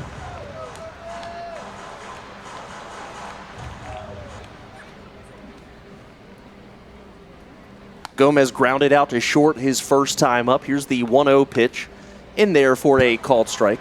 I'll tell you what, even if Bowden's night is done after the first 4 innings, you've got to be really impressed, and it's got to make you excited for the type of pitcher that High Point has picked up going down the stretch here in the second half. Couldn't agree with you more, absolutely. Here's the 1-1 to Gomez. Fights off the inside pitch in the count 1-2. No, I think you're absolutely right. On a night where, you gave him 55 pitches or around that area to work with, the fact that he can give you 4 innings, post zeros across the board, only allow 1 hit, I mean, that's outstanding. You're thrilled with that. 1-2 to Gomez. Both these teams trying to break the scoreless tie. We're nearing the halfway point of the game. Here's the 1-2 swing and a miss on the fastball upstairs. Strike 3. That is the 7th for Cushball. And we go to the top half of the 5th inning. Will we see a new pitcher for High Point? We will, and we'll introduce you to him when we come back. No score here from BB&T Point. Hi, this is Peggy Rojas, host of Viviendo una Vida en Balance here at Public House Media. Thanks for listening to the following broadcast on Public House Media. Once you're done with this episode, I hope you can come back and check my show, Viviendo una Vida en Balance, where we talk about life hacks to live a life in balance. And the show's in Spanish. A new show comes out every Monday, so don't forget to subscribe on iTunes and share with your friends. Again, thank you for checking out the following broadcast in Public House Media.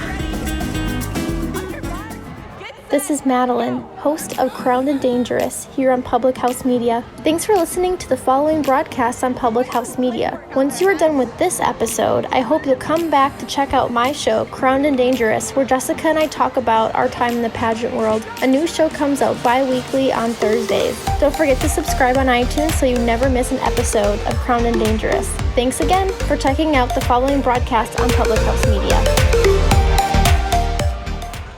This is Liz Colburn, host of The Morning Uplift here on Public House Media. Thanks for listening to the following broadcast on Public House Media. Once you are done with this episode, I hope you'll come back and check out my show, The Morning Uplift, where we talk about finding your beauty in the journey.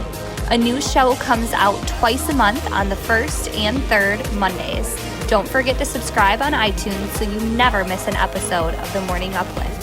Thank you again for checking out the following broadcast on Public House Media.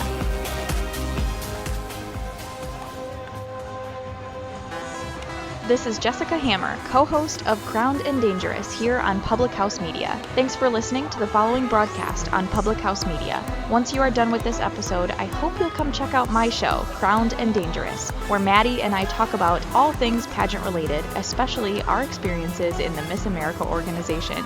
A new show comes out bi-weekly, every other Thursday. Don't forget to subscribe on iTunes so you never miss an episode of Crowned and Dangerous. Thanks again for checking out the following broadcast on Public House Media. New pitcher for High Point. It's the right-hander Dusty Isaacs, the second new acquisition for High Point in the last couple of weeks. We'll introduce you to him for real here in just a moment, but the first pitch to Craig Massey is in there for a called strike. It's Massey, Pacioli, and Gonzalez, the 3 hitters. Isaacs made 2 appearances on the road trip the Rockers just came off of. 13.50 ERA in just 2 innings pitched. There's a weak ground ball hit high. Gomez picks it up, fires onto first, out number 1. So Gomez is off, Isaacs is off to a nice introduction to the home crowd here. Absolutely, and a great play over there by Hector Gomez. Made the play with his glove going the other way, and that's a tough throw. He's almost all the way on the bag. Makes the throw. I keep saying it, but this defense the defensive plays all across the league and the High Point Rockers, they make these plays that are very difficult. They make them look easy. That will bring up Justin Pacioli. We'll tell you a little bit more about Isaacs here in a moment. First pitch will miss up and in. Isaacs, a farmhand of the Toronto Blue Jays for a while, spent some time earlier this year in AAA Buffalo. Has been a career reliever, including a dominant final season at Georgia Tech in 2014. That one misses, count 2-0. But what a line for Michael Bowden tonight. 4 innings, 1 hit, 1 walk, 5 strikeouts. A fantastic home debut for the right-hander. And you can really build off that. 2-0 pitch to Pacioli in there, called strike. You certainly can, especially when you consider most likely next time they stretch him to 75 or 80 pitches. In fact, High Point about to go on the road Monday, Tuesday, and Wednesday, so it's very possible. And you'll never guess who they're playing. Long Island. I believe the Somerset Patriots. Oh, my goodness. That pitch is skied out deep into right field. Racing back, looking up. It's off the wall. And the throw into second base will be not in time. Strong throw there by the left fielder, Richie Schaefer. But it is a 1-out double for Justin Pacioli. Brings up the catcher, Yovan Gonzalez, in a scoreless game here in the top of the 5th inning. My point being, though, with assuming he's on a standard amount of days rest, we could see Michael Bowden pitch the series opener come Thursday when the Rockers return home. Absolutely, and I can say Rockers because they'll be the Rockers on Thursday. Yeah, hush puppies tonight, baby. Sorry to cut you off to make a bad joke, unless you were making a great point. But the hush puppies will travel to Somerset to take on the Patriots. That's like a 6-game series, basically, just switching location. That pitch in there for a strike to Gonzalez. You think by the time we get down to the end of the season, these teams will be extremely familiar with each other. Not trying to put you back on the spot, but I saw you were looking at the schedule a moment ago. When is the last time these two teams will face in the regular season? The 0-1 pitch is going to miss down and away, count 1 ball, 1 strike. I believe the last time these two teams will face in the regular season is on September 13th, 14th, 15th, and 16th. So the last series of the regular season. Home series. Home series, Yeah, okay. They'll go to New Britain for a long stretch after that. So here's the 1-1. Runner takes off. The pitch up and in. The throw down from Jones to third is in time. The tag was late, though. The throw is just a touch high. So a stolen base there for Justin Pacioli. And with 1 out, High Point has to bring the infield in, try to cut down the runner at the plate. Jones almost got him there. A great pop, great awareness of the guy going, great throw. Just a tiny bit high, as you mentioned, and Gomez tried to put the tag on him, but he got underneath it. Got to give him credit, Pacioli. And here's the 2-1, swing and a miss. Made Gonzalez look silly there with that off-speed pitch. The count 2-2. So drama here in the top of the 5th inning for Isaacs. You got a runner on third that Isaacs and the Rockers want to keep right there. So high-stress inning here out of the bullpen. Second out is what the Rockers are looking for. That pitch is swung on and poked into center field. It's going to be caught by the center fielder Schroeder, but an easy sacrifice fly there as Pacioli scores to break the scoreless tie. And the Somerset Patriots lead 1-0 here in the 5th. And you got to give credit to Miles Schroeder on the throw. He was falling down when he made the throw, but just did everything he could to get it in and wasn't able to, stand up the throw because he just tried to do it as fast as he could. So a pretty impressive throw even when he's falling down. That's a tough catch to make, too, before you even get to the throw. Absolutely. Had a long run, and he had to switch because it was glove side, so he had to shift all his body weight. Number 9 hitter Michael Kraus will take ball 1. And that out, very important. Because, yeah, run scores, but 2 outs now, and you're 1 out away from getting out of the inning, nobody on base. As opposed to if that was able to drop in, you got a guy on base with a single and a guy scoring. 1-0 pitch to Kraus, swing and a miss on that pitch down in the dirt, 1-1. And as we talked to Jamie Keefe in the pregame show, we all know that High Point does their damage late in the games too. So limiting the damage to 1 run here is paramount, knowing that your offense could erupt at any moment. And that's what makes facing the Hush Puppies so difficult because they never give up. Isaacs comes set. That pitch swung on and fouled up out of play over the first base side. Count 1-2.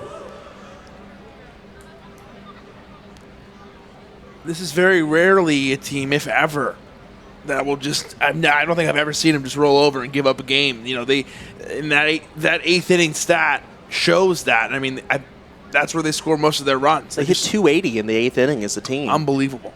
1 ball, 2 strikes here to the 9-hitter Kraus. They're going to check down to first base, and he did not go, so the count 2-2. We didn't really get any clarification on the specifics of it, but one of the other rules they made us aware of is that they were going to be a little more lenient on the check swing. I think that one would have been fine either way. I just am curious about some of the distinctions of that rule as that pitch is fouled off, still 2-2. Yeah, I'm waiting to see what that really means. Also, we haven't seen it really come into effect. I haven't seen anybody point down yet. We saw it a little bit yesterday, but it was umpire led, you know. The umpires were the ones calling for extra help. So, and it was the same crew, just in different spots tonight. So we haven't seen players call it out really yet. Here's the 2-2.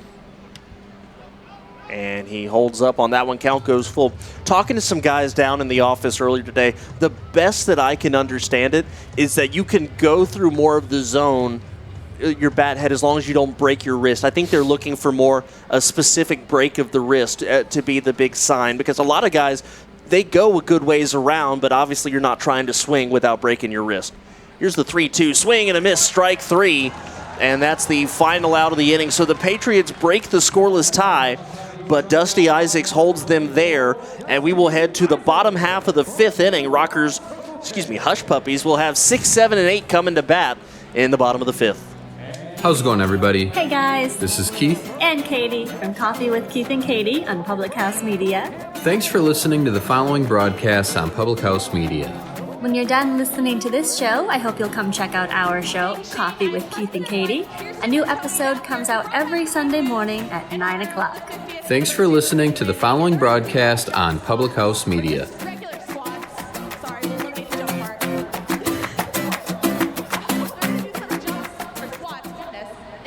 This is Julianne Condia, host of Rewritten, here on Public House Media. Thank you so much for listening to the following broadcast on Public House Media. Once you are done with this episode, I hope you'll come check out my show, Rewritten, where we will talk about you having limitless potential and can rewrite your story at any time. No matter your background, your past, or current situation, you can have the type of life you crave. A new show comes out every single Monday.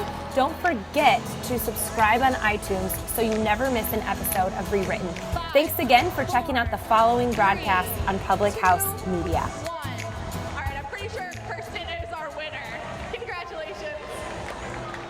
This is John Lauder, host of The Cheap Seats here on Public House Media. Thanks for listening to the following broadcast on Public House Media. Once you're done with this episode, I hope you'll come check out my show, The Cheap Seats, where we talk about sports from the fans' perspective. A new show comes out every Monday. Don't forget to subscribe on iTunes so you never miss an episode of The Cheap Seats. Thanks again for checking out the following broadcast on Public House Media.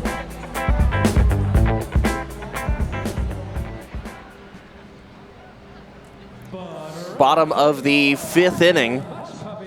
And I'm sorry, we can't go any further without saying that our public address announcer just had one of the worst puns of the night. He's been doing it all night. Oh, has I've missed it. No, Shane's been killing it. Butter up. First pitch to Via Sergi Rosa in there, called strike. The Hush Puppies trail 1-0. It actually says butter up on the jersey, on the Hush Puppy jersey. Ryan Cushmall back out there, 4 dominant frames so far for the Patriots, misses away 1-1. Some moon shoes were part of the props for the entertainment in between innings, obviously, as we celebrate the 50th anniversary of man walking on the moon, Neil Armstrong, Buzz Aldrin, and Via Sergi Rosa with a base hit into right field to lead off the inning. 2 for 2. Very strong night for the left-handed hitting first baseman. Miles Schroeder struck out his first time. Comes up now. And Rosa, one more thing about Sure, the hit. sure. He's a great hitter. So you felt like it was only a matter of time before he gets back into his groove and gets something going. And 2 for 2 here, and he gets on with no outs, a leadoff single, and with a run scoring in the last half inning. This is a great opportunity for the Rockers to try to tie this thing back up or take the lead even. Both of his hits today have been hard hit line drives too, so it's a good sign that he is on. First pitch to Schroeder down and in ball 1. But again, we talk about it being the 50th anniversary of Man on the Moon. There's a really neat story that's been circulating around in the baseball world about the Yankees and Washington Senators were playing that day. And Bob Shepard, the legendary public address announcement, made the announcement over the loudspeaker in the middle of the game as Schroeder fouls this one off. And Mike Epstein, who was actually batting for the Senators at the time, said, we were just kind of impatient. The fans stood up and started clapping for a solid minute, and they played God Bless America.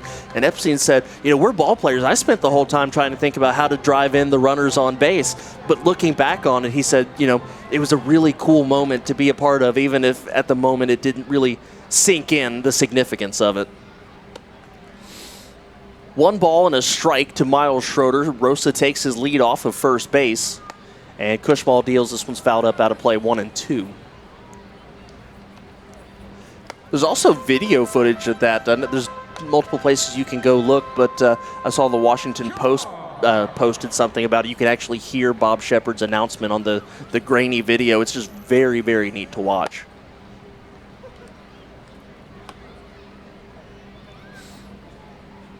Schroeder, the jack of all trades, is center field tonight. We've seen him at catcher before.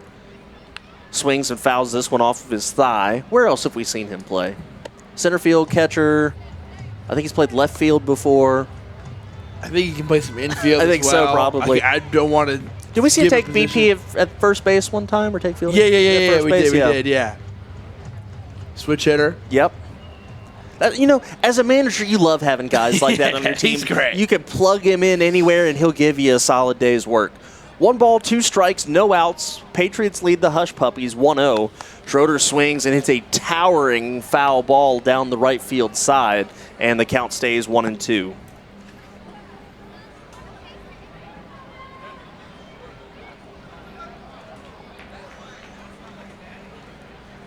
Waiting on deck is Richie Schaefer. It's not very often your team leader in home runs bats 8th in the lineup, but that's exactly where Schaefer is tonight, and that just speaks to how deep this lineup is from top to bottom. Cushmal comes set. Rosa takes his lead off of first base. Here's the pitch, a big swing and a miss, chasing the fastball, strike 3 for out number 1. And another strikeout for Cushmal. That's 8 by my count. And we saw that, I believe, the last time that Cushmal pitched against High Point. I think he racked up a decent amount of strikeouts in that game. Actually, he didn't, just 2 in that game. I think it was whoever pitched the night before. It was, yeah. I can't think of who that was. Dormany. Yeah. The check over to first base on Rosa. He's back safely standing up. Schaefer, Charlotte, North Carolina native, spent some time, as we mentioned, with the Tampa Bay Rays at their major league club. 265 hitter, 14 home runs, leads the team.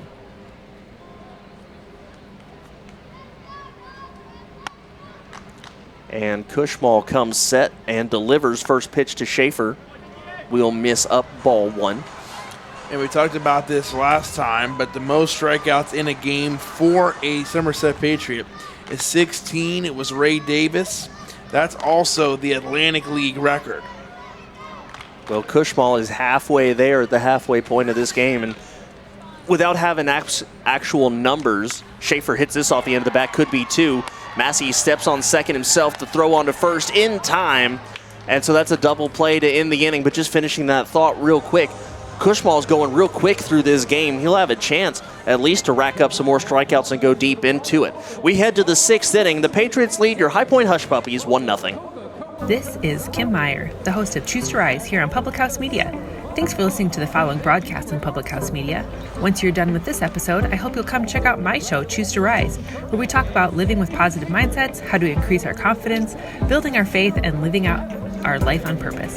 A new show comes out via podcast every Monday, Wednesday, Friday. And if you want to catch the episode live instead, stop by Public House Media around 6:45 Central Standard Time, Monday, Wednesday, Friday as well. Don't forget to subscribe on iTunes so you'll never miss an episode of Choose to Rise. Thanks again for checking out the following broadcast on Public House Media. Hi, this is Emily. This is Lindsay. And this is Elizabeth, co-hosts of Beauties and Headcanons here on Public House Media. Thanks for listening to the following broadcast on Public House Media. Once you are done with this episode, we hope you'll come check out our show, Beauties and Headcanons, where we talk nerdy to you about fandoms, fan fiction, and all pop culture for nerds that you can think of. A new show comes out every Friday. Don't forget to subscribe on iTunes so you never miss an episode of Beauties and Headcanons. Thanks again for checking out the following broadcast on Public House Media. This is Daniel Poppy, host of How to Write Good here on Public House Media. I just want to thank you for listening to the following broadcast brought to you by Public House Media. Once you're done with this episode, I hope that you'll come check out my show, How to Write Good, the writing show that is not about writing. A new show of How to Write Good comes out every Wednesday, so don't forget to subscribe on iTunes so you never miss an episode of How to Write Good. Again, thanks for checking out the following broadcast on Public House Media. This is Bryce Burge, host of Your Soccer Passport here on Public House Media.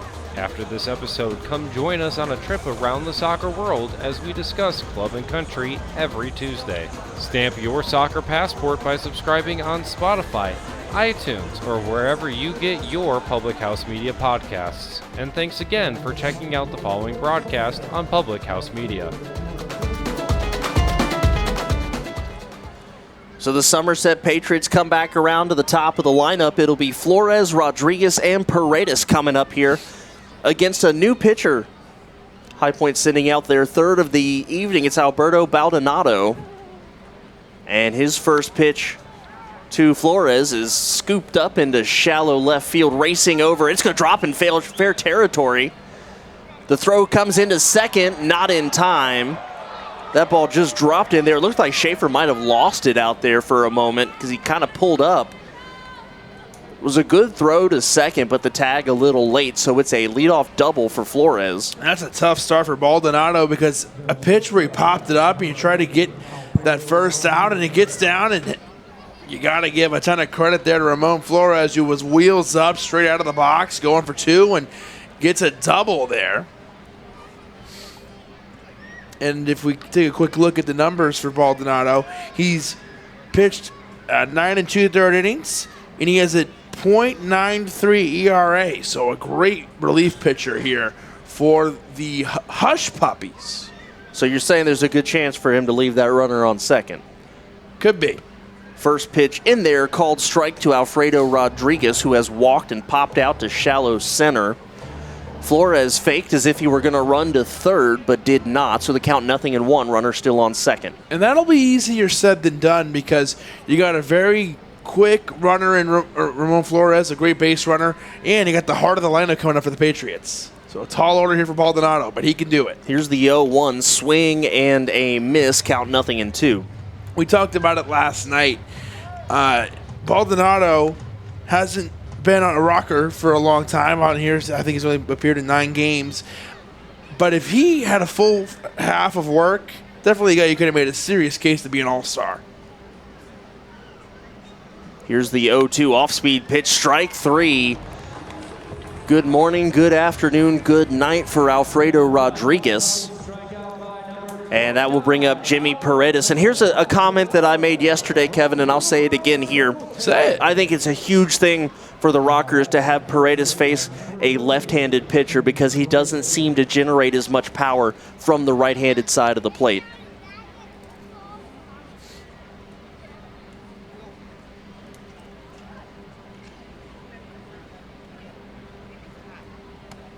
And the first pitch to Paredes in there, called strike.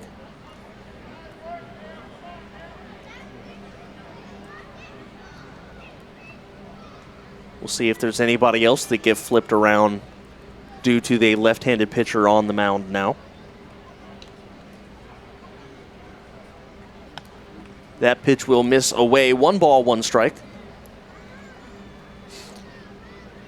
And they have it up on the board here. You can go on Live Source during the game. The app to bid on these special Hush Puppy jerseys High Point is wearing. That's why their name changed to the Hush Puppies tonight. That one in there for a strike. 1 ball, 2 strikes now to Paredes. Man, I know we've been talking about them all night, but those are some sharp-looking jerseys. Yes, so you might want to go on there and take a look on the app, maybe put a bid in.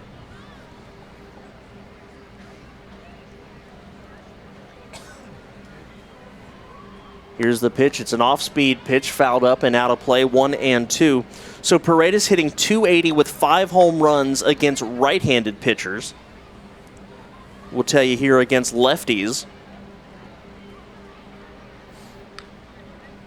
Hitting .250 with 2 home runs. So yeah, that's why you want him to face a left-handed pitcher. Here's the 1-2 to Paredes as Flores takes his lead off a second. Swing and a miss, strike 3. And the Sabermetricians pay off here, keeping up with the numbers. Strike 3, back-to-back strikeouts for Baldonado. And he's 1 out away from erasing that leadoff double by Flores, but easier said than done. The dangerous Will Kinger steps into the plate. That's a huge pitch by Baldonado. Gets Paredes to strike out, and the Rockers have done a pretty good job of limiting his success at the plate tonight. A huge strikeout, and here's Kinger. First pitch to Kinger, a strike on the inner part of the plate. If you're Baldonado, if he can get out of this would be really impressive. Kinger again, a batting average up over 340. Off-speed pitch just missing inside, maybe a touch below the knees. Good pitch. Looking ahead to the bottom of the 6th, High Point will have 9, 1, and 2. That's Jones, Cardullo, and Russell. Baldonado, the lefty, works from the third base side of the rubber, looks back at Flores, now turns and deals. This one a curveball fouled off of Kinger's foot, and the count 1-2.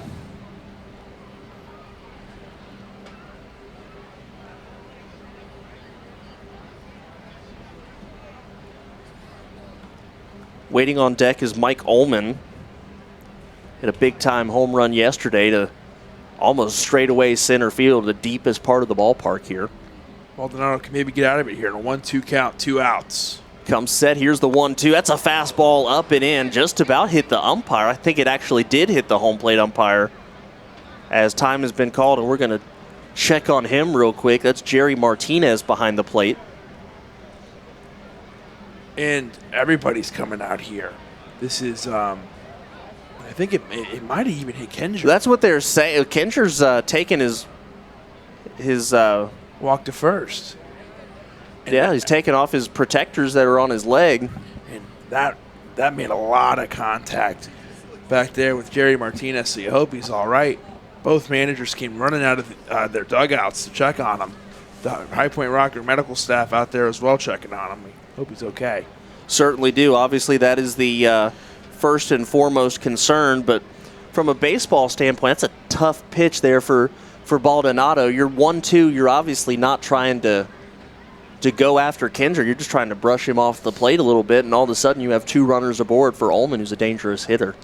And Baldonado's in there checking on him as well. Obviously, like you said, from a baseball perspective, not what you're trying to do. You're trying to go in there in a 1-2 count, and like I said right before the pitch come, he's trying to get out of it. This is a huge pitch, so that was not the desired effect there. They're checking his forearm. He's flexing his right forearm. And they brought a towel out there as well, so they're trying to. I think it caught. I think I'm speculating. I think it caught his arm and his leg. It looked like he dropped down to one knee. So I think when he had his arms down by his side, so I think that might have got forearm and thigh there, a little bit of both. That ball took quite a trip because it hit 2 people as well. And because it hit Martinez and he went down, how good of a look could he have gotten that it came in and hit Kenger? Well, it looks like he is up now, and again, first and foremost, making sure he is okay is absolutely is the main concern here, the main objective.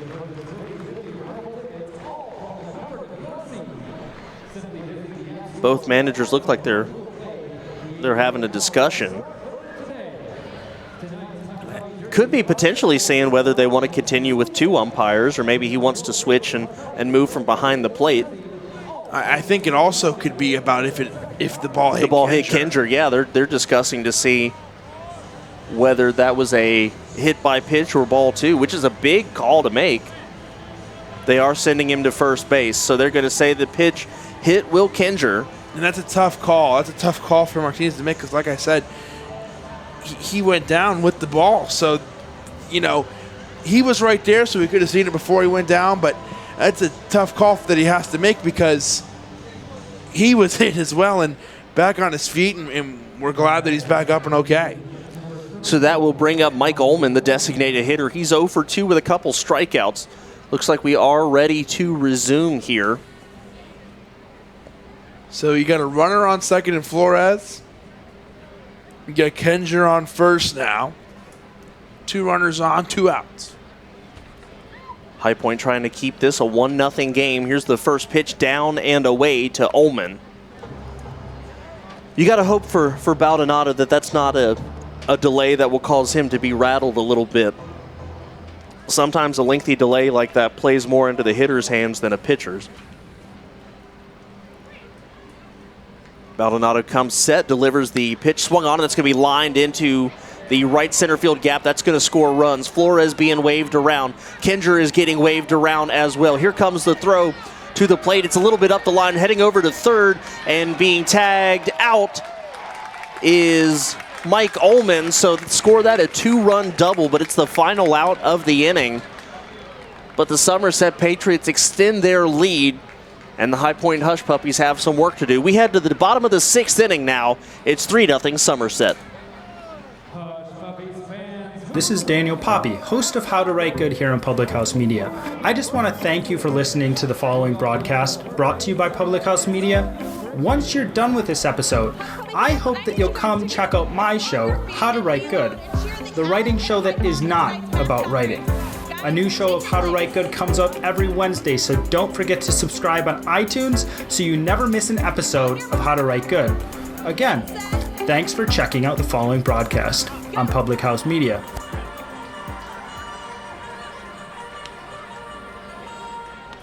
This is Kim Meyer, the host of Choose to Rise here. This is Daniel Poppy, host of How... This is Bryce Burge, host of Your Soccer Passport here on Public House Media. After this episode, come join us on a trip around the soccer world as we discuss club and country every Tuesday. Stamp your soccer passport by subscribing on Spotify, iTunes, or wherever you get your Public House Media podcasts. And thanks again for checking out the following broadcast on Public House Media.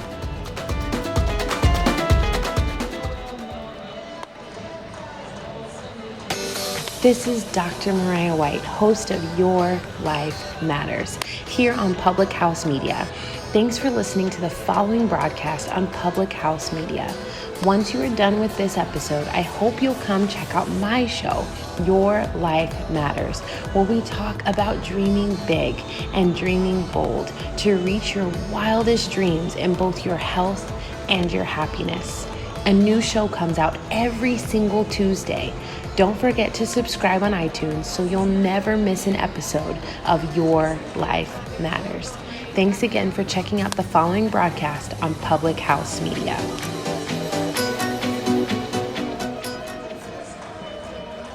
Matt Jones, the catcher, will lead things off for High Point in the bottom of the 6th inning. It's Jones, Cardullo, and Russell. The Somerset Patriots have extended their lead now to 3-0, courtesy of the 2-run double by Mike Ullman. A little bit of a complicated play there. It scored Kenger and Flores. Cushmal delivers first pitch to Jones, breaks the bat, the ball skied up in the infield. Massey, the second baseman, comes in and makes the catch. So something we've seemed to have seen a lot from Cushmal tonight is getting the first out of the inning on just one pitch. I think that's the third time that's happened so far tonight. And for confirmation there, the bat actually slipped out of his hands. I don't think it actually broke off at all, but very rarely do you see a bat go that far still intact. Here's Steven Cardullo, 0 for 2 today. So Ullman with a double last inning. He was thrown out at third base, and the actual scoring for that goes 8-6-2-5. As that pitch swung on and driven deep into left field. Turning back and looking is the left fielder Flores, and rockabye baseball. The Rockers / Hush Puppies are on the board. Cardullo absolutely buttered that one and toasted it all the way out. That might have gone out to the steeple out there. That left the park. The Hush Puppies bringing the noise here on offense.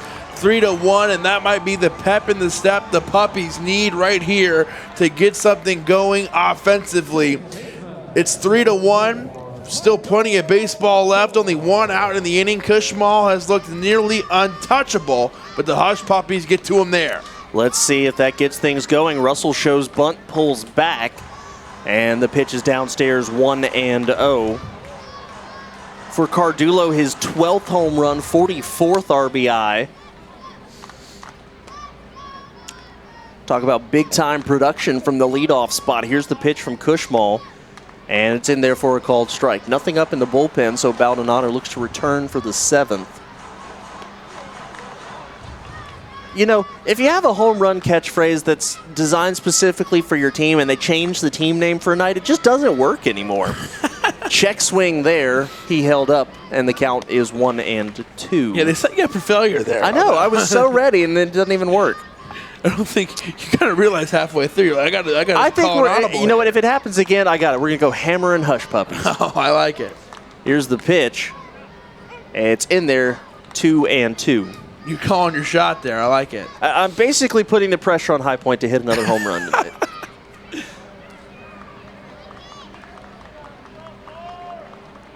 Walk off, 9th inning. Okay. Here's the pitch. Swung on, and that's roped down the left field line. It's going to curve foul. Ooh, that hit hard in the little pavilion area down there. Count still 2-2. Everybody seems to get out of the way. Well, here's what I was telling somebody earlier today. This is my 8th game since being brought on. Of those first 7 games, 3 of them have been walk-offs, and you got to call all 3 of them. So I'm saying they should help me out here a little bit. I was thinking about that too.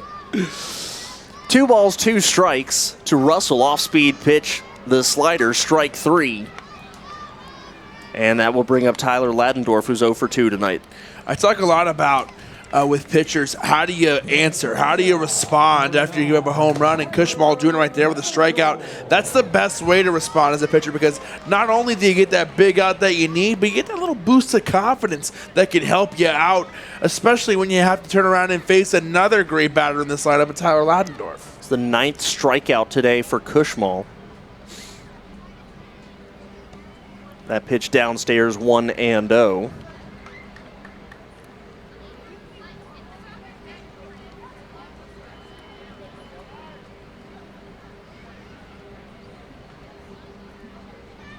And Cushmal delivers. That pitch swung on and driven deep into left field. Flores goes back at the wall, leaps, and the Hammer and Hush Puppies have done it again. A solo shot for Tyler Ladendorf, and their High Point team has cut it down 2-3.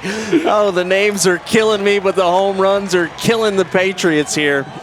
The names are killing you. The home runs are bringing us life here. The Hush Puppies are on a home run roll right now. 2 in the inning, and it is a 3-2 game. 1 run differential between the two. Here's another look at it for you. Tyler Ladendorf got all of that one, nearly a no-doubter. That's the All-Stars' 12th home run. He joins the 40 RBI club. Here's Quincy Lattimore, swung on and drives this one into shallow right center field. Hit it hard off the bat, and it just kind of died. But it's a bloop single for Lattimore, and High Point extends the bottom of the 6th inning. Here comes Hector Gomez, who's 0 for 2 tonight. King Q gets on. Here comes Hector Gomez, who has a ton of power and just such a great consistent hitter, has hard hits, and can move guys around. Kushmal puts his hands up, and he needs a moment. The Somerset Patriots bullpen is all of a sudden up and moving around. What do you talk about? You're talking about that third time to the lineup, extra times to the lineup. The Rockers feeling good now. I see the rocker hush puppy thing's getting you too. Oh, hush puppy, sorry. First pitch to Gomez, misses ball one. That RBI gives Ladendorf 40. He's the fourth rocker / hush puppy to hit 40 RBIs this year, the 40 RBI plateau. And I think that just says so much about the depth of offensive production in this lineup. Here's the 1-0 pitch. Gomez swings. That's a big swing. Fouled it off. Count 1-1.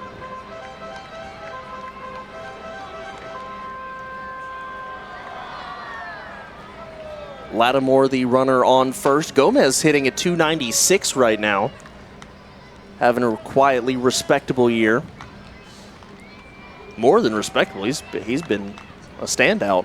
42 RBIs. Not so much home run power as some of the other guys, but he's got doubles power. He's a guy that can find the gaps and do a little bit of damage with the stick. Ton of RBIs. Such a great fielder, a guy you can always trust out there at third base. Kushmal comes set, ready to deliver the 1-1 to Gomez. That one's going to miss down and away. 2 balls and a strike.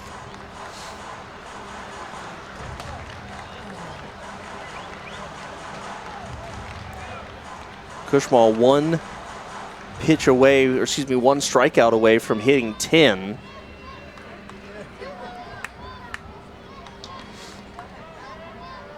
Which has been a thing. The strikeouts do plague High Point, just as they plague just about every team in this league. High strikeout numbers, kind of common.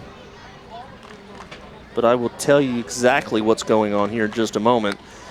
Gomez swings, drives this one into center field, but taking just a couple of steps back is Kraus, and he puts it away for the final out of the inning. But a pair of solo shots by Cardulo and Ladendorf means that the deep fryer is warm, and we're ready to butter these hush puppies up. We'll head to the top half of the 7th inning. It's 3-2 Somerset. You're listening to High Point Hush Puppy Baseball. This is Jenna Burt, host of the Confessions of a Military Spouse podcast here on Public House Media. Thanks for listening to the following broadcast on Public House Media. Once you're done with this episode, I hope you'll come check out my show, Confessions of a Military Spouse, where we dig deep and talk about the unspoken hard truths of what it's really like to be a military spouse. A new show comes out bi-weekly. Don't forget to subscribe on iTunes so you never miss an episode of Confessions of a Military Spouse. Thanks again for checking out the following broadcast on Public House Media. 3, 2, 1, rocker ball. How's it going, everybody? Hey guys, This is Keith. and Katie from Coffee with Keith and Katie on Public House Media. Thanks for listening to the following broadcasts on Public House Media. When you're done listening to this show, I hope you'll come check out our show, Coffee with Keith and Katie. A new episode comes out every Sunday morning at 9 o'clock. Thanks for listening to the following broadcast on Public House Media.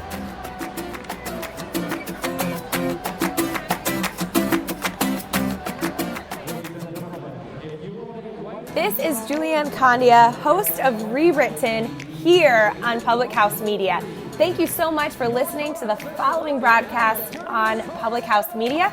Once you are done with this episode, I hope you'll come check out my show, Rewritten, where we will talk about you having limitless potential and can rewrite your story at any time.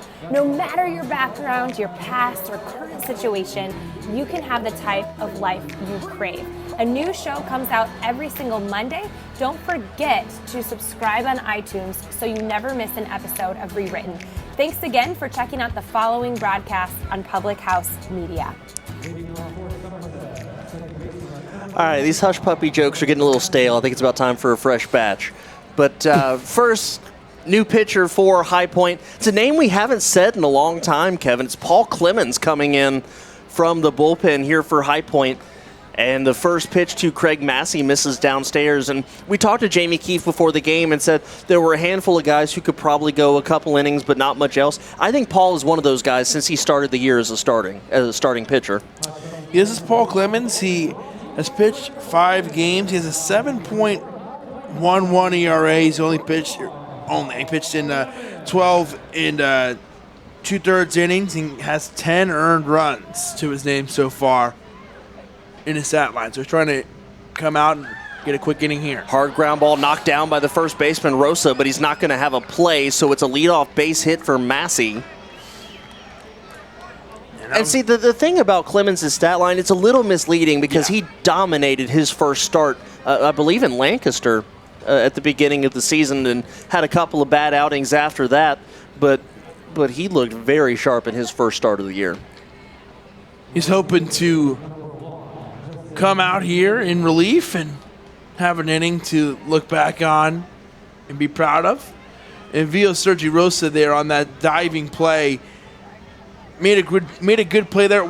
Unable to get the out, but that could have been a double if it gets through, or a no doubt single. So good job by him to block it. Pacioli shows bunt, pulls back, doesn't matter. It's a called strike, and the count 0-1.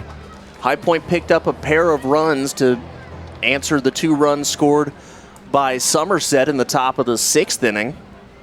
So it's 3-2 Somerset right here. Clemens looks in, deals now to Pacioli. That one just misses. Good looking pitch, count 1-1. And the Hush Puppies and Paul Clemens would love a ground ball, double play, get 2 quick outs if you're the Patriots. That inning for the Hush Puppies was a little bit more productive than you would have hoped. So a 3-2 lead is not safe, as we saw last night. The Rockers at the time had one, and then we went to extra innings. So the Patriots are hoping to get a little insurance here. The Hush Puppies looking to hold on and keep it a 1-run game. You know, for a long time, obviously, Prince was known as the artist formerly known as Prince. I feel like the team formerly known as the Rockers that will be known back as the Rockers tomorrow. That pitch gets away from Jones. Taking off for second is Massey. And so that's a wild pitch that allows Craig Massey to get into scoring position. Worth noting, the ball rolled right back to Jones, so no opportunity to run to first there if you're Pacioli. And if you noticed, didn't even look down there, didn't even think about it. You know, I think that's going to end up being a rule where if it is kept around, might just be for those who think about it kind of thing. Because you've seen a lot of these guys, that pitch is roped foul, count 2-2. It just, while it's new, it just doesn't really cross anybody's mind to go do.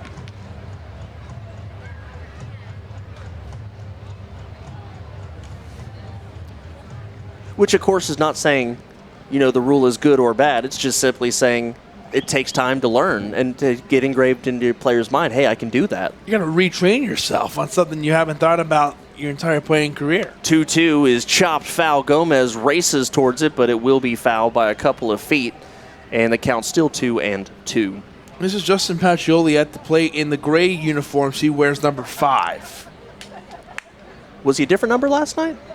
I think so. Listed on the roster as number 1. He was number 1 last night. You're right.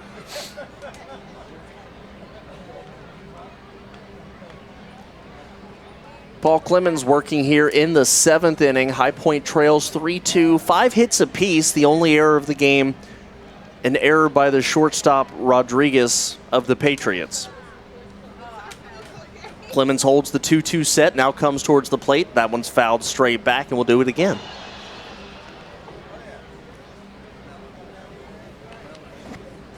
Again, there are a couple games going on across the Atlantic League right now. Long Island leads Lancaster 5-0 in their contest. The Blue Crabs 3-0 over the Skeeters. And the New Britain Bees have a 6-4 edge over the York Revolution in their game. Clemens holds the 2-2. Swung on and fouled back to the screen. Probably best left alone was that pitch. It was about head high, but he got Pacioli to chase it anyways.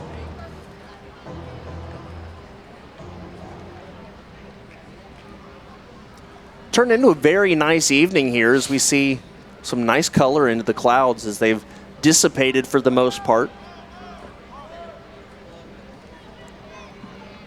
Time has been called. I think a baseball got loose from the Somerset bullpen.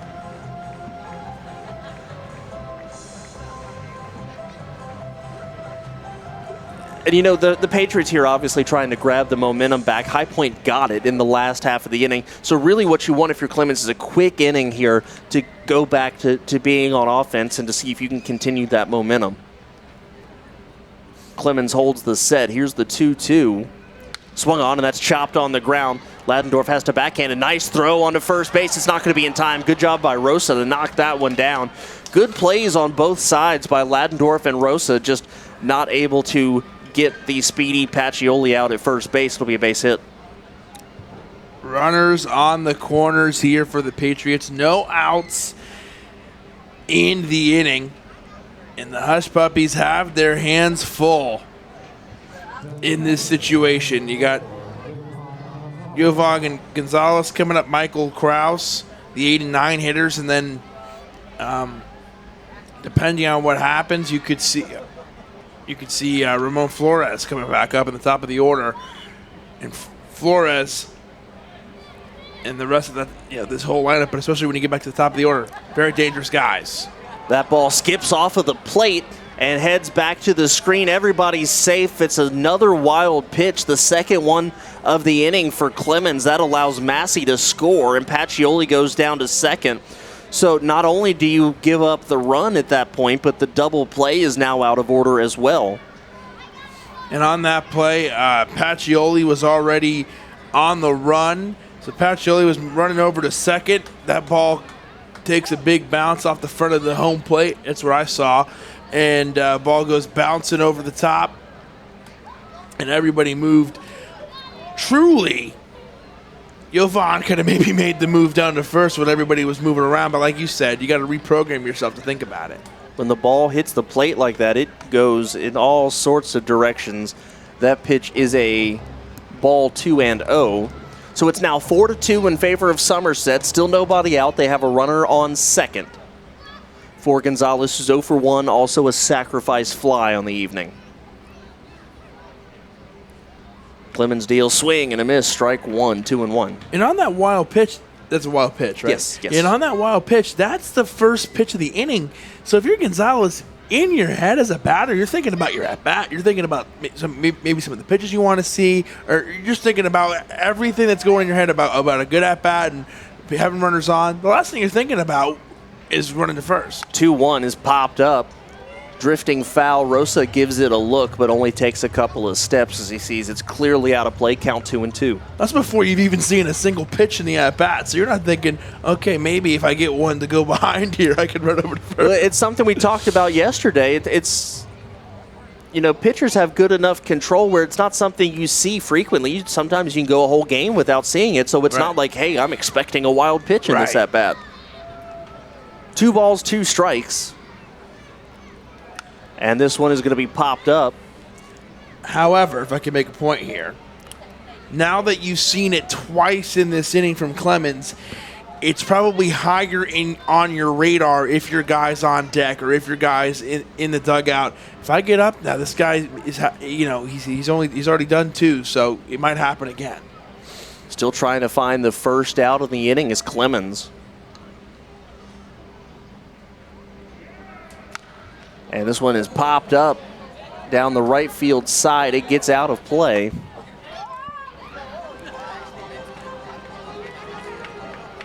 So it's 4-2 right now. Somerset scored in the 5th inning, a sacrifice fly by Gonzalez. They picked up a pair last inning on the 2-run double by Mike Ullman.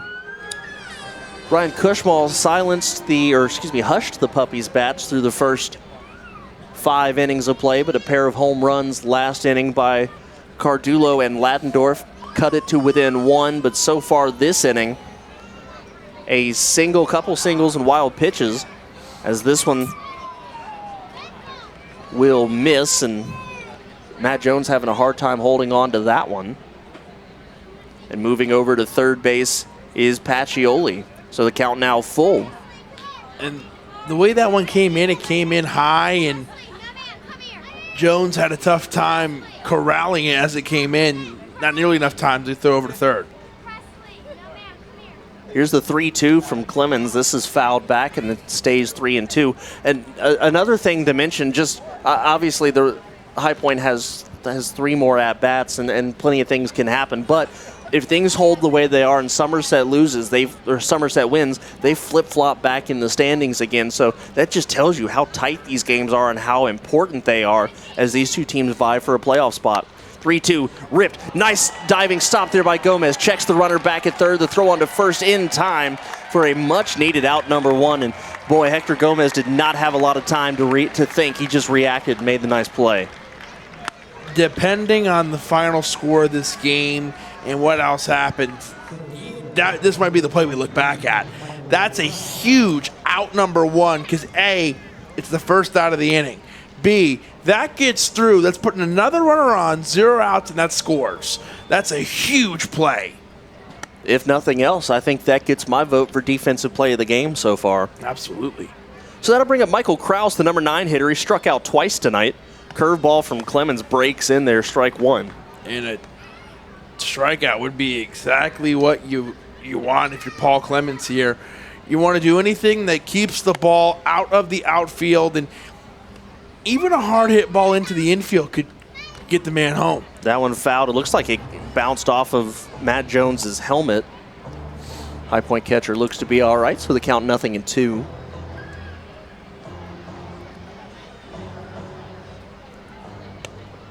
You know, you probably pitch for that weak contact early in the at-bat, but with your 0-2 right here, you got a chance to put away the number 9 hitter. If you're Clemens, you got to be going. You're pulling out some good stuff here. Yeah, teeth bared here, going for the big K. There's action in the High Point pin. Here's the 0-2 curveball. That's going to be looped foul in towards the High Point bullpen. It's a right-hander. I can't see who it is, but it is a right-hander down there. I think that's Sam Runyon. Sam Runyon, all right. I think. Can you see from the hair? No, that is. That's Sam. That's Runyon. Certainly has some of the most iconic hair on this lineup, and it's good looking. Here's the pitch. That will miss 1-2. The light just went on in the booth next to us, so all bets are off now trying to look down there and try to see who it is. So it's 1-2. Pacioli, the runner, at third. Clemens looking to pick up a big second out here against the number 9 hitter, Michael Kraus. Here's the 1-2. Fastball just missing down. Good frame there by Matt Jones. Doesn't get the call. Wow, I was close, and you said it. Matt Jones there, a good frame, trying to sell it, but you can't sell it to TrackMan.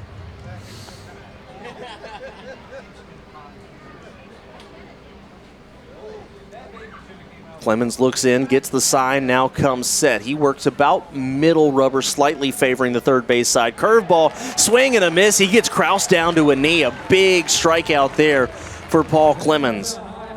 That was a huge strikeout there by Clemens. And he had 2 guys on in this inning. Still a huge at-bat here with Ramon Flores. A great hitter for the Patriots. A guy who was very dangerous at the plate, but if he could leave that man on third and get out of this inning, that would be a huge outing for Clemens. Fastball in there, a called strike, and you can tell Clemens is pumping it in there with everything he has. By the way, he falls off the mound after delivering each pitch. And as we've talked about Flores last series, this is one of the marquee players in this lineup that Clemens has to face here, the leadoff man. Clemens gets the sign, kicks and delivers the 0-1 curveball. Doesn't slide down far enough in the count 1-1. Flores 1 for 3 on the night. He struck out twice, also has doubled and scored. And Kendrick, this is a huge inning. This is a huge at-bat here because there's a huge difference here between 2 and 3 runs. And momentum-wise, if the Patriots score a third run here, or a 5th run to make it a 3-run game, that makes them feel good. Or if the Hush Puppies can get a big third out. Here's the pitch. Just going to miss there. 2 balls and a strike. There's a lefty throwing in the bullpen for Somerset. I believe it is Luis Cruz. We've seen him enough times. His motion looks fairly familiar, and I'm going to say that's Luis Cruz out there in the bullpen. 2 balls and a strike to the leadoff man, Flores. Swing and a miss, count 2-2. Paul Clemens 1 strike away from getting out of this inning with just one run surrendered, which really isn't that bad, all things considered. Not at all, and there'd be some big momentum heading into the Hush Puppies dugout if Clemens can get this strikeout. Yeah, you give up a run, but momentum would be on your side because this is a big inning. Clemens comes set. Here's the 2-2. Now steps off. Do you agree with that statement by me? I mean, this feels big because the difference between 3 and 2, difference-wise, that's a big difference. Absolutely, it is. I mean, we saw the Rockers can pick up 2 runs in an inning. They just did it last inning. Here's the 2-2 from Clemens' fastball, fouled off, and we'll do it again. Flores, the guy who will battle at the plate, can run up a pitch count.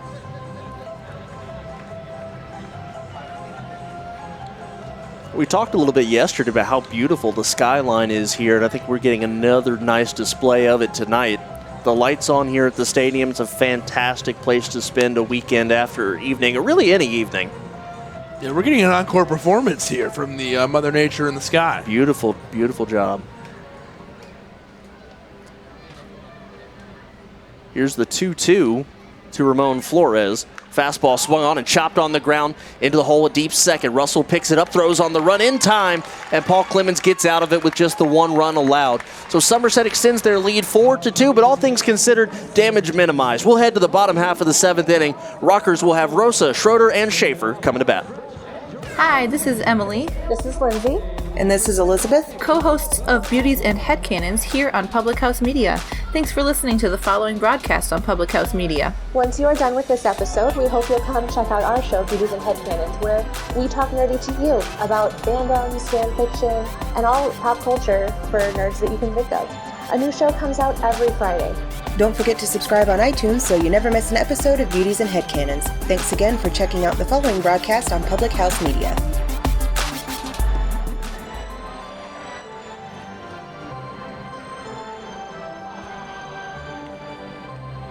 This is Daniel Poppy, host of How to Write Good here on Public House Media.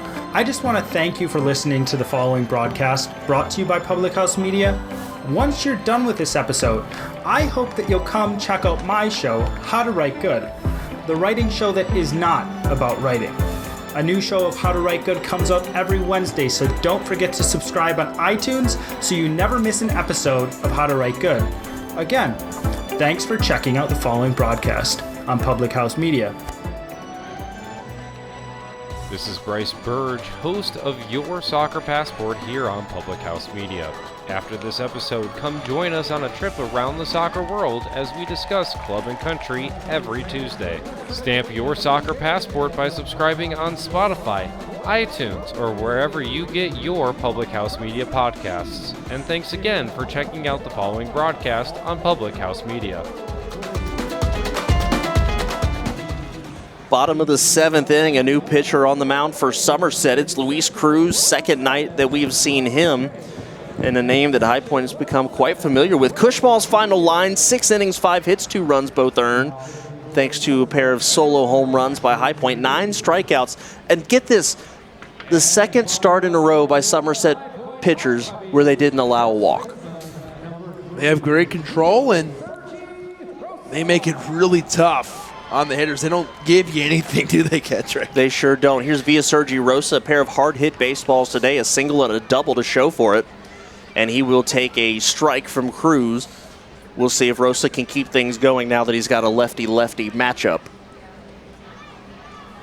4-2 in the bottom of the 7th inning. That pitch in there for a strike, nothing at 2. Hush Puppies trail by 2. Rosa led off the 5th inning with a single. Hush Puppies down by 2 here. They would love some help getting a guy on, and Rosa would definitely put them on the right track. Time is called there, so we'll reset for the 0-2 pitch. It'll be Rosa, Schroeder, and Schaefer. Cruz set and deals the 0-2. That misses 1-2. Excuse me. Program update for tomorrow. We will have our usual 2 o'clock Sunday game. But we will be on the air just a little bit earlier tomorrow, a 1:30 start to the pregame show. The pitch will miss away 2-2 because we're bringing on a new adventure tomorrow. Will be obviously audio on Spreaker, audio and video on YouTube, but bringing on ABC Channel 45 tomorrow. So really excited about that. Kevin, you'll be on the call. I'll be here doing the color commentary on ABC 45 tomorrow. This one is a swinging bunt down the third baseline. It rolls foul, and so the count stays 2-2. So really excited about that tomorrow. Yeah, if you're watching locally in the Triad area, turn on ABC and watch your boys. Check that. It's going to be My 48, not ABC 45. Beautiful. Just got confirmation. So again, we will be on My 48 starting at 1:30 tomorrow, I believe is what I was told. So do that. Tomorrow it'll be the Rockers who you'll be seeing. You're seeing the Hush Puppies tonight. Same team, just two beautiful names. And dependent, it'll be a big game no matter what. Because if there's a split here, that can be the deciding game. Or if the Rockers are able to 2-2 that's swung on and fouled off. Or if the Rockers are able to pick up this win here tonight, they'll be looking for the sweep. So either way, tomorrow's game plays a big role, as we've talked about this series in general and how important it is. Tomorrow's game and tonight, but tomorrow's game too plays a big role in the series as a whole throughout the season. The lefty Cruz comes set. Here's the 2-2 check swing there. They're going to look down and say he did not go, so the count goes full. On the year, Cruz 1-3, 3.23 earned run average. This is his 30th appearance. 29 strikeouts against just 9 walks. Opponents hitting 246 off of him. And here's the 3-2, and they're going to ring up Rosa looking. He drops his bat in disbelief. And that's the first out of the inning, brings up Miles Schroeder. That's exactly the way you want to start this inning if you're Cruz. Strikeout against the guy in via Sergi Rosa, who's having a good night, 2 for 2. And you're able to stop him right there with a strikeout. Schroeder has struck out twice. Sometimes a change of scenery by way of a new face on the mound is all you need. Here's the pitch, a big swing there for Schroeder, strike one.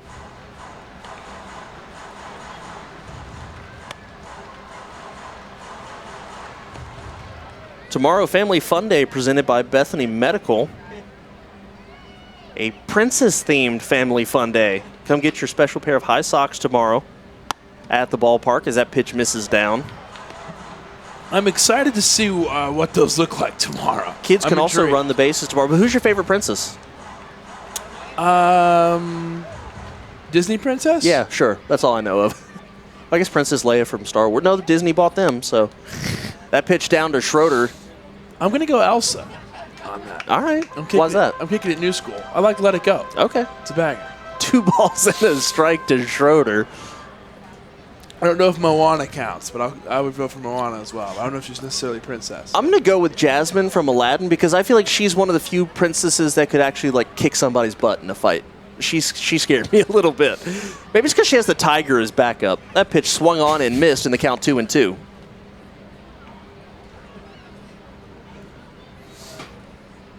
So again, tomorrow ends the really short homestand for the Rockers. They head back onto the road. That pitch away, and the count is full. Basically, like we said, a 6-game series against the Somerset Patriots, as this series will switch back to New Jersey, and the Rockers will take on the Patriots once again. Here's the pitch. Swing and a miss, strike 3. That's the second out of the inning. Both via strikeout for Luis Cruz. Richie Schaefer comes up. I'm looking at the schedule here, Kevin. I see they're playing Southern Maryland coming up here on Monday, Tuesday, Wednesday. I was looking at the wrong part of the schedule. That's Southern Maryland. So they're heading to Southern Maryland for Monday, Tuesday, Wednesday. They'll be back home for an 8-game homestand. 4 games against Sugar Land, 4 games against Southern Maryland from the 25th to August 1st. Big swing for Schaefer to start the at-bat, count 0-1.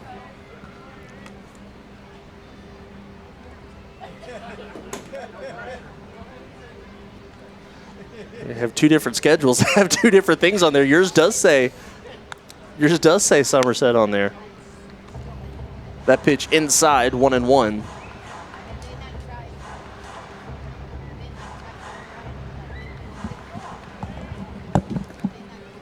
Cruz looking in now to deliver to Schaefer. 1 ball, 1 strike, 2 outs. Here's the pitch. Swung on and fouled back to the screen. And the count 1-2.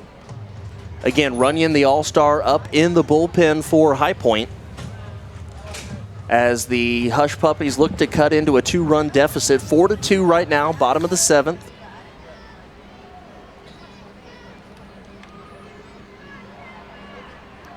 Fireworks, of course, after the game, as traditional for Saturday home games. That pitch down in the turf, 2-2. After further review, I do believe it's Southern Maryland who they will take on. Which makes more sense. Lights are on here. We're almost completely in the dark otherwise. What an swing outing. and a miss. Strike 3. 3 up, 3 down, all via the strikeout for Luis Cruz here in the bottom of the 7th. So we roll on to the 8th. It'll be Rodriguez, Paredes, and Kinger for the Patriots. Patriots lead your High Point Hush Puppies 4-2. Hi, this is Peggy Rojas, host of Viviendo una Vida en Balance here at Public House Media. Thanks for listening to the following broadcast on Public House Media. Once you're done with this episode, I hope you can come back and check my show, Viviendo una Vida en Balance, where we talk about life hacks to live a life in balance. And the show's in Spanish. A new show comes out every Monday, so don't forget to subscribe on iTunes and share with your friends. Again, thank you for checking out the following broadcast in Public House Media. This is Madeline, host of Crowned and Dangerous here on Public House Media. Thanks for listening to the following broadcast on Public House Media. Once you are done with this episode, I hope you'll come back to check out my show, Crowned and Dangerous, where Jessica and I talk about our time in the pageant world. A new show comes out bi-weekly on Thursdays. Don't forget to subscribe on iTunes so you never miss an episode of Crowned and Dangerous. Thanks again for checking out the following broadcast on Public House Media. This is Liz Colburn, host of The Morning Uplift here on Public House Media. Thanks for listening to the following broadcast on Public House Media. Once you are done with this episode, I hope you'll come back and check out my show, The Morning Uplift, where we talk about finding your beauty in the journey. A new show comes out twice a month on the 1st and 3rd Mondays. Don't forget to subscribe on iTunes so you never miss an episode of The Morning Uplift. Thank you again for checking out the following broadcast on Public House Media.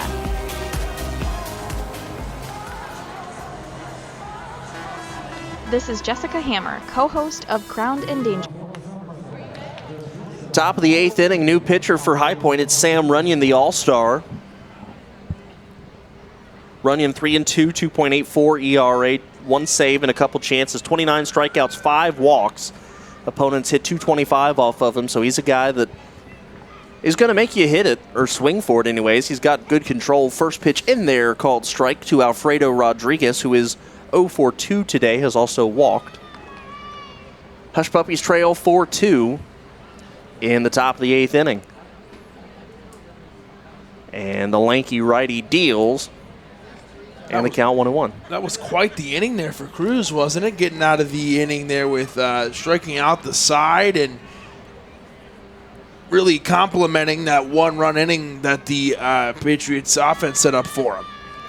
Runyon deals this one, just missing down and away, 2-1. There's a right-hander up in the bullpen for the Patriots.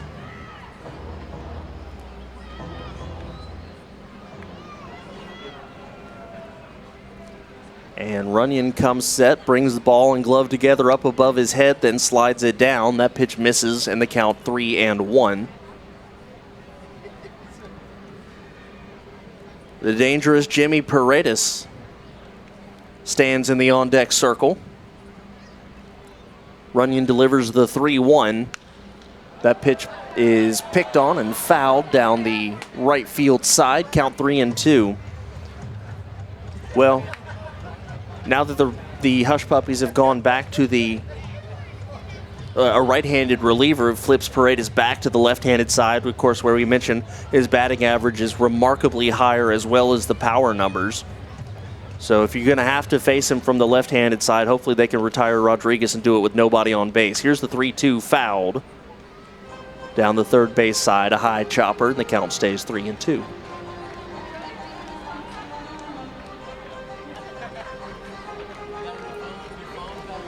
Well, the most strikeouts a High Point team has suffered in a game is 15. They have 12 so far tonight, within striking distance of a record they really just as well not have. That pitch swung on and just got a piece of it fouled towards the Patriots pin. Hector Gomez was on the move, ready to make something happen there.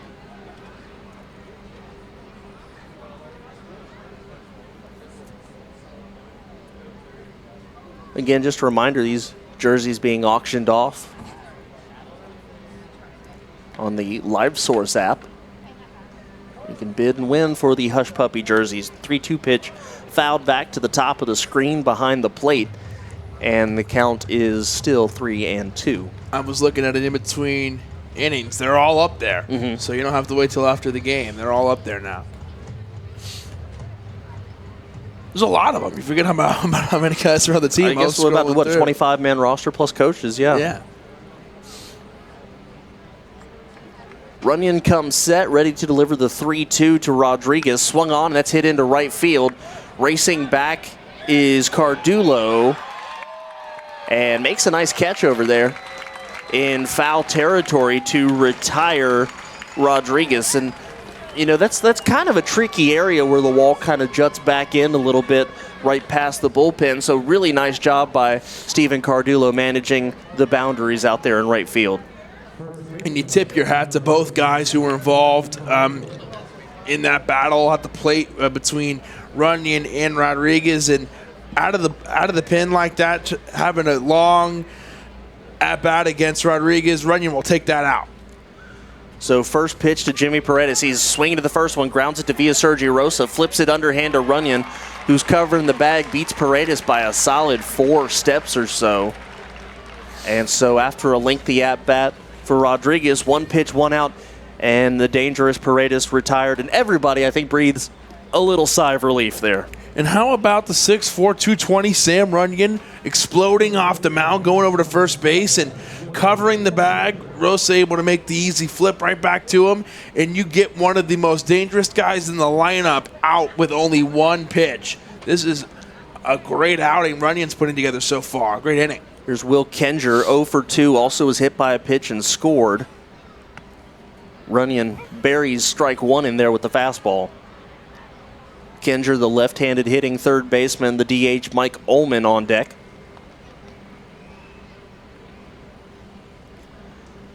And here's the 0-1, swung on and popped foul down the left field side. It's out of play. Line score tonight for the Patriots, 4-6-1 for the Hush Puppies, 2-5-0.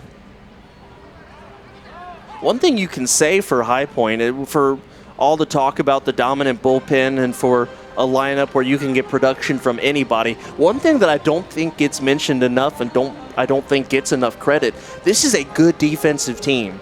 They put up zeros in the error column night in and night out.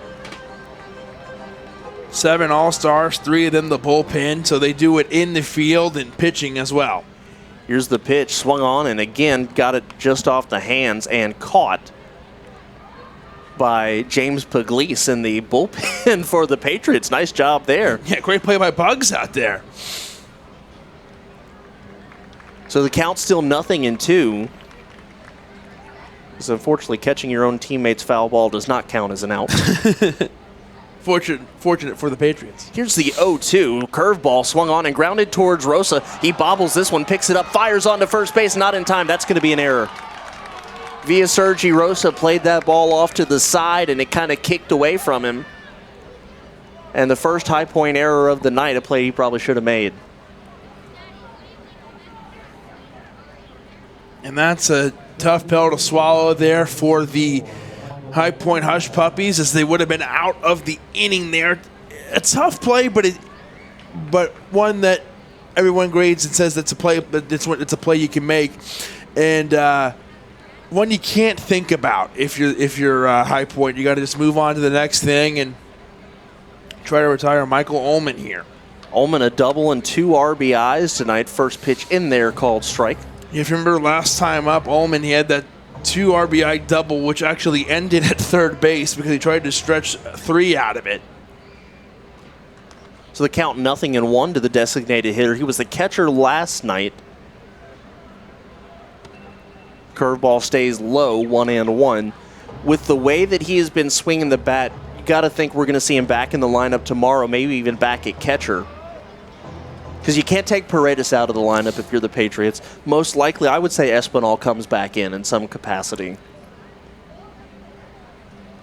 1 ball, 1 strike to Ullman. Fastball just off the plate away in the count 2-1. Obviously, we'll find all that out tomorrow. Has no bearing on tonight's game, just thinking out loud.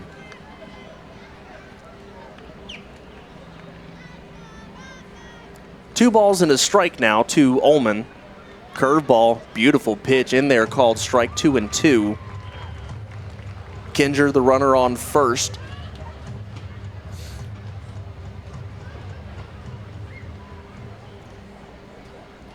Just after 9 o'clock here, so we're about 2.5 hours into this game, a little bit longer by Atlantic League standards by the time this one will be over. Runner goes, here's the 2-2 swung on, and that's going to be hit in the gap in right field. And Kinger, who was running on the pitch, drew the attention of Russell, and just beautiful hitting there by Ullman. Hit it right where Russell would have been had he not gone over to cover the bag. So runners at the corners here with 2 outs as the Patriots looking to extend their lead. That's another time we've seen the hit and run work perfectly for the Patriots, and now it's Craig Massey who comes up with runners on the corners here. 2 outs. Runyon looking for a big out to get out of the inning and put the Rockers in the bottom of the 8th with only a 2-run deficit. More chances for the Patriots to get that insurance run, 1 or 2, or maybe even 3 with 1 swing of the bat. Here's the pitch. Massey swings, drives this deep into right field. It's going back into the corner. It is foul. Hold your breath on that. Wow. I did. Oh, my goodness. He gave that one a ride. But at the end of the day, just a long strike. Wow. And the count 0-1. You know who else is breathing a sigh of relief right now is Sam Runyon. That goes over the wall, and it's a completely different ball game here. It's 7-2. But it remains at 4-2. Yeah, no, but if that happens, that's a tough. That pops your balloon. That's a tough hill to climb. That burns the hush puppies. It really does. That's a tough hill to climb in the 8th and 9th inning. So Runyon trying to keep the damage minimal here, if at all. Here's the pitch up and away, so the count 1-1 now to Massey. You know, before that pitch, I was going to say, don't sleep on Massey. He has home run power, as you've just seen there. But the last game, or the last time they were here right before the All-Star break, Massey hit a very long home run in that contest. He's only got, 3 on the year, but we know he's capable of doing it. Here's a high fly ball into left field, but right there to make the catch is Schaefer for the final out of the inning. So a little scare in the top of the 8th inning, but Runyon puts up a 0. And we go to the bottom of the 8th where the Rockers and Hush Puppy statistically do their best work. It's High Point Hush Puppy Baseball. Host of #NoFilterFriday here on Public House Media. Thanks for listening to the following broadcast on Public House Media. Once you're done with this episode, I hope you'll come check out my new show, #NoFilterFriday, where we talk about all of the sexual misconduct allegations swirling around Hollywood. A new show drops every Friday at 8:30 Pacific Standard Time. Don't forget to subscribe on iTunes so you'll never miss an episode of #NoFilterFriday. Thanks again for checking out the following broadcast on Public House Media.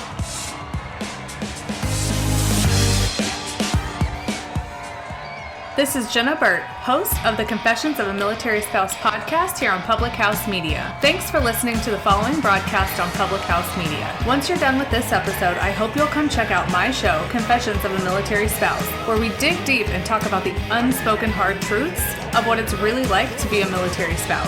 A new show comes out bi-weekly. Don't forget to subscribe on iTunes so you never miss an episode of Confessions of a Military Spouse. Thanks again for checking out the following broadcast on Public House Media. How's it going, everybody? Hey guys, This is Keith. and Katie from Coffee with Keith and Katie on Public House Media. Thanks for listening to the following broadcasts on Public House Media. When you're done listening to this show, I hope you'll come check out our show, Coffee with Keith and Katie. A new episode comes out every Sunday morning at 9 o'clock. Thanks for listening to the following broadcast on Public House Media.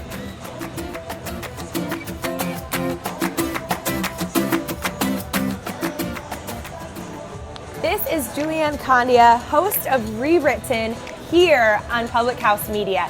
Thank you so much for listening to the following broadcast on Public House Media.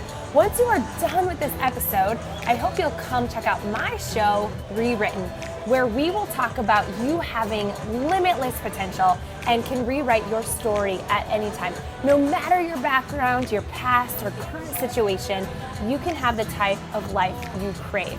A new show comes out every single Monday. Don't forget to subscribe on iTunes so you never miss an episode of Rewritten. Thanks again for checking out the following broadcast on Public House Media. Bottom of the 8th inning, Matt Jones, the number 9 hitter, leads off for the Hush Puppies, who trail 4-2. New pitcher for the Patriots is Nate Rowe, and Jones picks on the first pitch, hits this high and deep into right center field. And that ball is caught at the wall by the right fielder, Pacioli.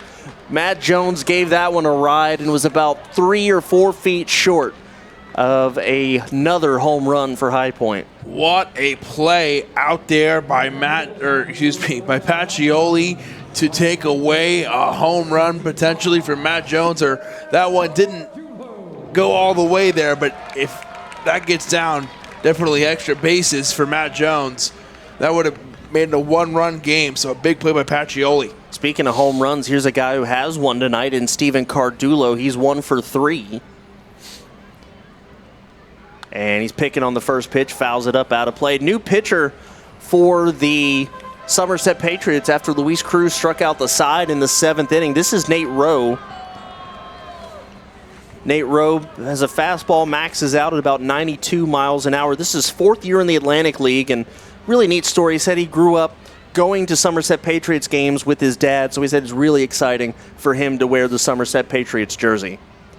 Here's the 0-1, a curveball. Big bender just misses in the count 1-1. Nate Rowe, 1-1 with a 5.18 ERA. He's appeared in 24.1 innings, and he has 25 strikeouts. So some numbers on Nate Rowe. That pitch inside, and the count is 2-1. The former Rutgers pitcher. That's where he picked up the changeup. 4-pitch pitcher out of the bullpen.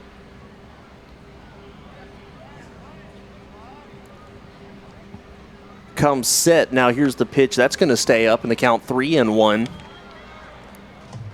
Obviously, if you're High Point, you can't win the game on just one swing here, so base runners are at a paramount here in the 8th inning. And, 1 through 7, the whole lineup is... Check swing there, but it is a called strike, counts full. The whole lineup is dangerous, but you got the top of the lineup coming through, you feel really good. So the fact that that's where you are here in the 8th and 9th inning, when you need some base runners, you need some offense, you're feeling good. You got a good lineup out there tonight.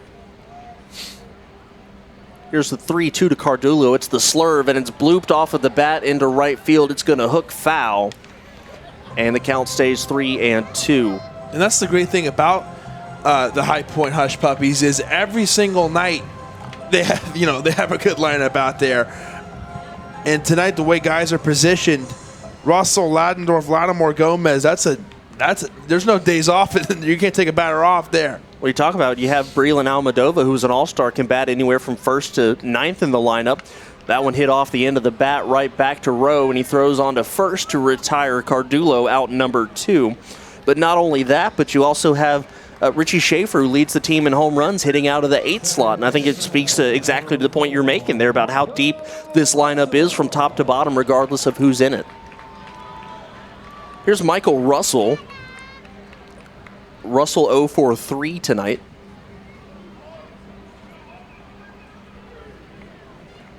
Right-hander Nate Rowe kicks and fires. And the off-speed pitch misses down and away.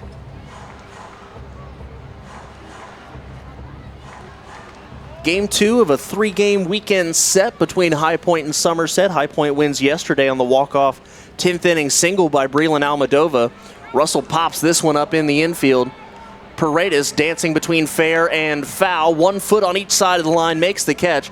And Russell clearly frustrated with that result. We go now to the 9th inning. High Point looking to hold the deficit at 2. It is 4-2 in favor of Somerset. You're listening to High Point Hush Puppies Baseball. This is Kim Meyer, the host of Choose to Rise here on Public House Media. Thanks for listening to the following broadcast on Public House Media. Once you're done with this episode, I hope you'll come check out my show, Choose to Rise, where we talk about living with positive mindsets, how to increase our confidence, building our faith, and living out our life on purpose. A new show comes out via podcast every Monday, Wednesday, Friday. And if you want to catch the episode live instead, stop by Public House Media around 6:45 Central Standard Time, Monday, Wednesday, Friday as well. Don't forget to subscribe on iTunes so you'll never miss an episode of Choose to Rise. Thanks again for checking out the following broadcast on Public House Media. Hi, this is Emily. This is Lindsay. And this is Elizabeth, co-hosts of Beauties and Headcanons here on Public House Media. Thanks for listening to the following broadcast on Public House Media. Once you are done with this episode, we hope you'll come check out our show, Beauties and Headcanons, where we talk nerdy to you about fandoms, fan fiction, and all pop culture for nerds that you can think of. A new show comes out every Friday. Don't forget to subscribe on iTunes so you never miss an episode of Beauties and Headcanons. Thanks again for checking out the following broadcast on Public House Media.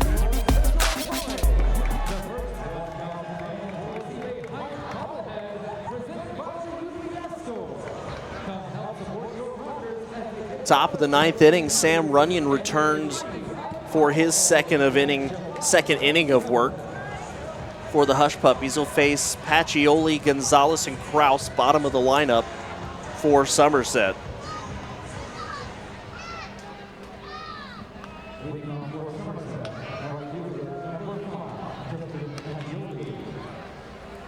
As you mentioned, Runyon coming back out here and had a great start to the last inning and then was able to hold on. First pitch to Pacioli. That's a ball. I almost called it a strike there. Looked good. I think some people maybe on the right side of the field agreed with you there. Saw the umpire have to look back to the dugout. Count 1-0 to Pacioli. He's got a couple of base hits today. That pitch is a called strike up and in. And the count 1-1. Runyon works from the third base side of the rubber. Here's the 1-1. Fires that one in there, just missing in. 2 balls and a strike.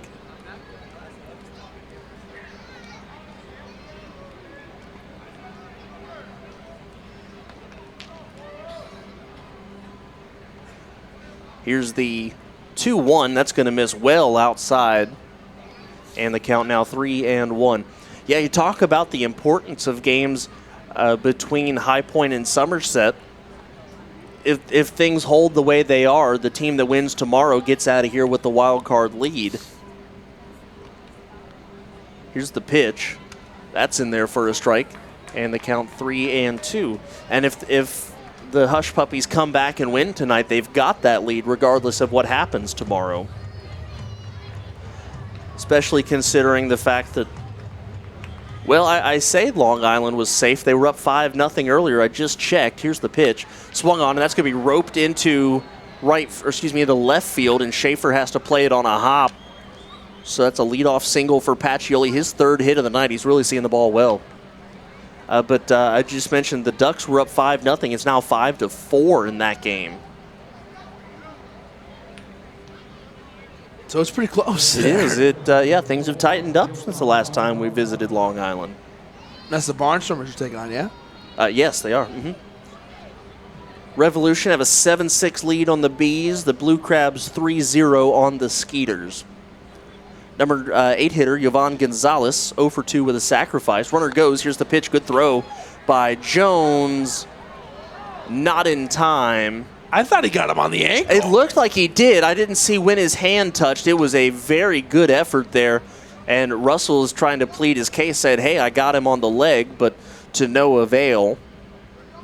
Oh, that looked pretty good. You got to give credit to everybody involved there. Pacioli to have the guts to go for it, and Jones tried to get him. Jones has had a bunch of great throws down to the bases. He's due to get one of those. Well, and I'll just make a point here. First, the pitch, though, to Gonzalez. Swung on and fouled that one back to the screen. The new rule about pitchers having to step off really frees the base runners to go on first motion, because if the pitcher's first motion is not to move off of the rubber, you're free to go. And so it kind of frees them up, which makes it a lot harder on the catcher then, because you realize that base runners are going to be a lot more aggressive with their leads, and they're going on first motion. As that pitch is in there, strike three, they're going to ring up Gonzalez looking for out number one. Big out there for Runyon, needed that one. One out in the inning. He's trying to hold Pacioli out there on second base. He's got two more outs that he's trying to get here. You would imagine the double play pretty much out of the picture with a man on second, nobody on first.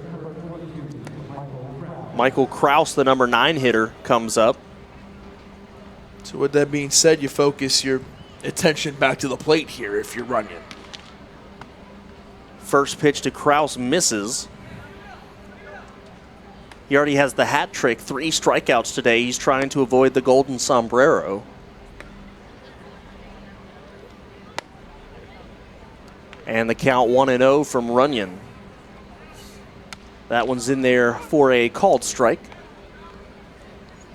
Leadoff man, the ever-dangerous Ramon Flores, waits on deck. There is a right-hander up in the bullpen for Somerset.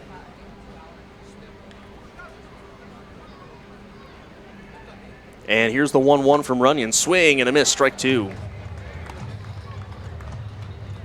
Kraus having a rough night at the plate, looking to avoid strikeout number 4.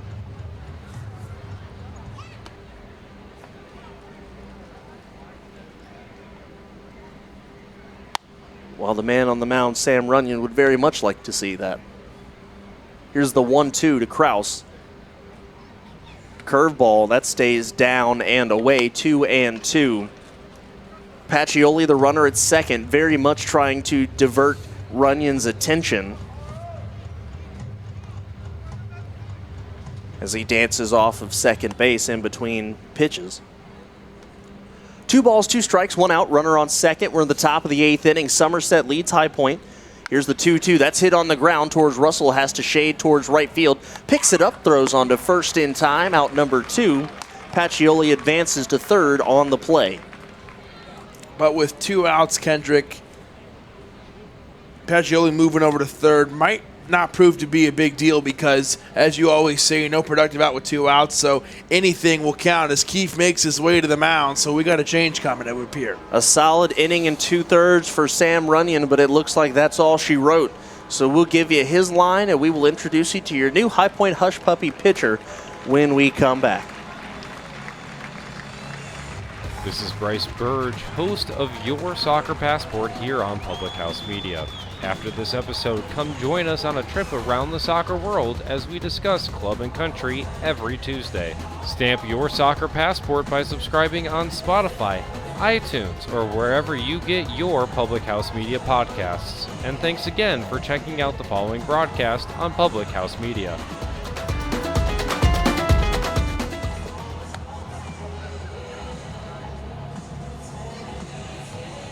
What's up, everybody? This is Christian Heimel, host of Press Row here on Public House Media. Thanks for listening to the following broadcast on Public House Media. Once you're done with this episode, I hope you'll come check out my show, Press Row, where we talk about the biggest issues in sports with the analysts, experts, and reporters who cover them. No nonsense, hard-hitting interviews on the sports topics you're talking about. A new show comes out every single Thursday. And don't forget to subscribe on iTunes so you never miss an episode of Press Row. Thanks again for checking out the following broadcast on Public House Media. Hi, this is Peggy Rojas, host of Viviendo una Vida en Balance here at Public House Media. Thanks for listening to the following broadcast on Public House Media. Once you're done with this episode, I hope you can come back and check my show, Viviendo una Vida en Balance, where we talk about life hacks to live a life in balance. And this show's in Spanish. A new show comes out every Monday, so don't forget to subscribe on iTunes and share with your friends. Again, thank you for checking out the following broadcast in Public House Media. This is Madeline, host of Crowned and Dangerous here on Public House Media. Thanks for listening to the following broadcast on Public House Media. Once you are done with this episode, I hope you'll come back to check out my show, Crowned and Dangerous, where Jessica and I talk about our time in the pageant world. A new show comes out bi-weekly on Thursdays. Don't forget to subscribe on iTunes so you never miss an episode of Crowned and Dangerous. Thanks again for checking out the following broadcast on Public House Media. Jamie Keefe and Frank Viola playing the averages here, wanting to get that lefty-lefty matchup here in the ninth inning in a clutch situation. So it's a left-hander, Chase Hutchinson, coming in to face the leadoff man, Ramon Flores, with Justin Pacioli on third base, and 2 outs in a 4-2 ball game that favors the Somerset Patriots. Hutchinson's first pitch to Flores in there for a strike. Hutchinson so far on the year 4-1, 1.95 ERA, so a good man to be in this situation. 28 walks, 17 strikeouts. Opponents hit just 162 off of him. Here's the pitch. Swung on and fouled back quickly, 0-2. He's 1 strike away from getting out of this little jam here in the ninth inning, Kevin. He is here, 0-2 count. And this would be a massive short outing right here. He takes on Flores, who, as we talk about, is a great player. This is a tall order out of the bullpen. Big part of the lineup for High Point in the bottom of the ninth inning. It'll be 4, 5, and 6. Check that 3, 4, 5. 0-2 pitch just misses up, and the count 1-2. Ladendorf, Lattimore, Gomez. 3 names I don't mind having up in the bottom of the plate in crunch time, or bottom of the ninth in crunch time. I wouldn't think so, huh? That's pretty good. Yeah, the Hush Puppies hoping for a little bit of ninth inning magic like they had last night, but they got to hold Ramon Flores and the Patriots here first. Here's the 1-2 from Hutchinson. Off-speed pitch got Flores swinging and chasing. Big strikeout there for Hutchinson, and he knows it. We're going to go to the bottom of the ninth inning. High Point needs 2 runs to tie. Magic time?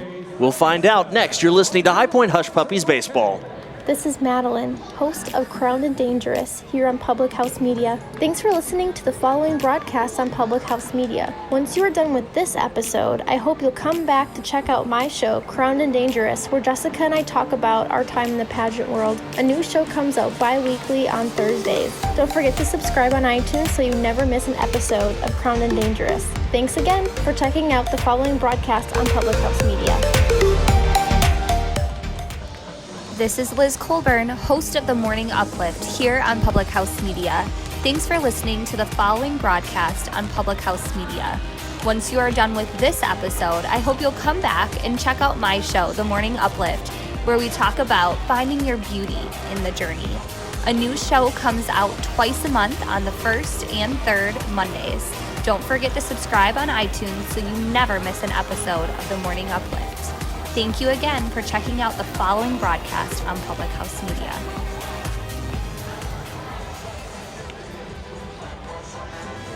This is Jessica Hammer, co-host of Crowned and Dangerous here on Public House Media. Thanks for listening to the following broadcast on Public House Media.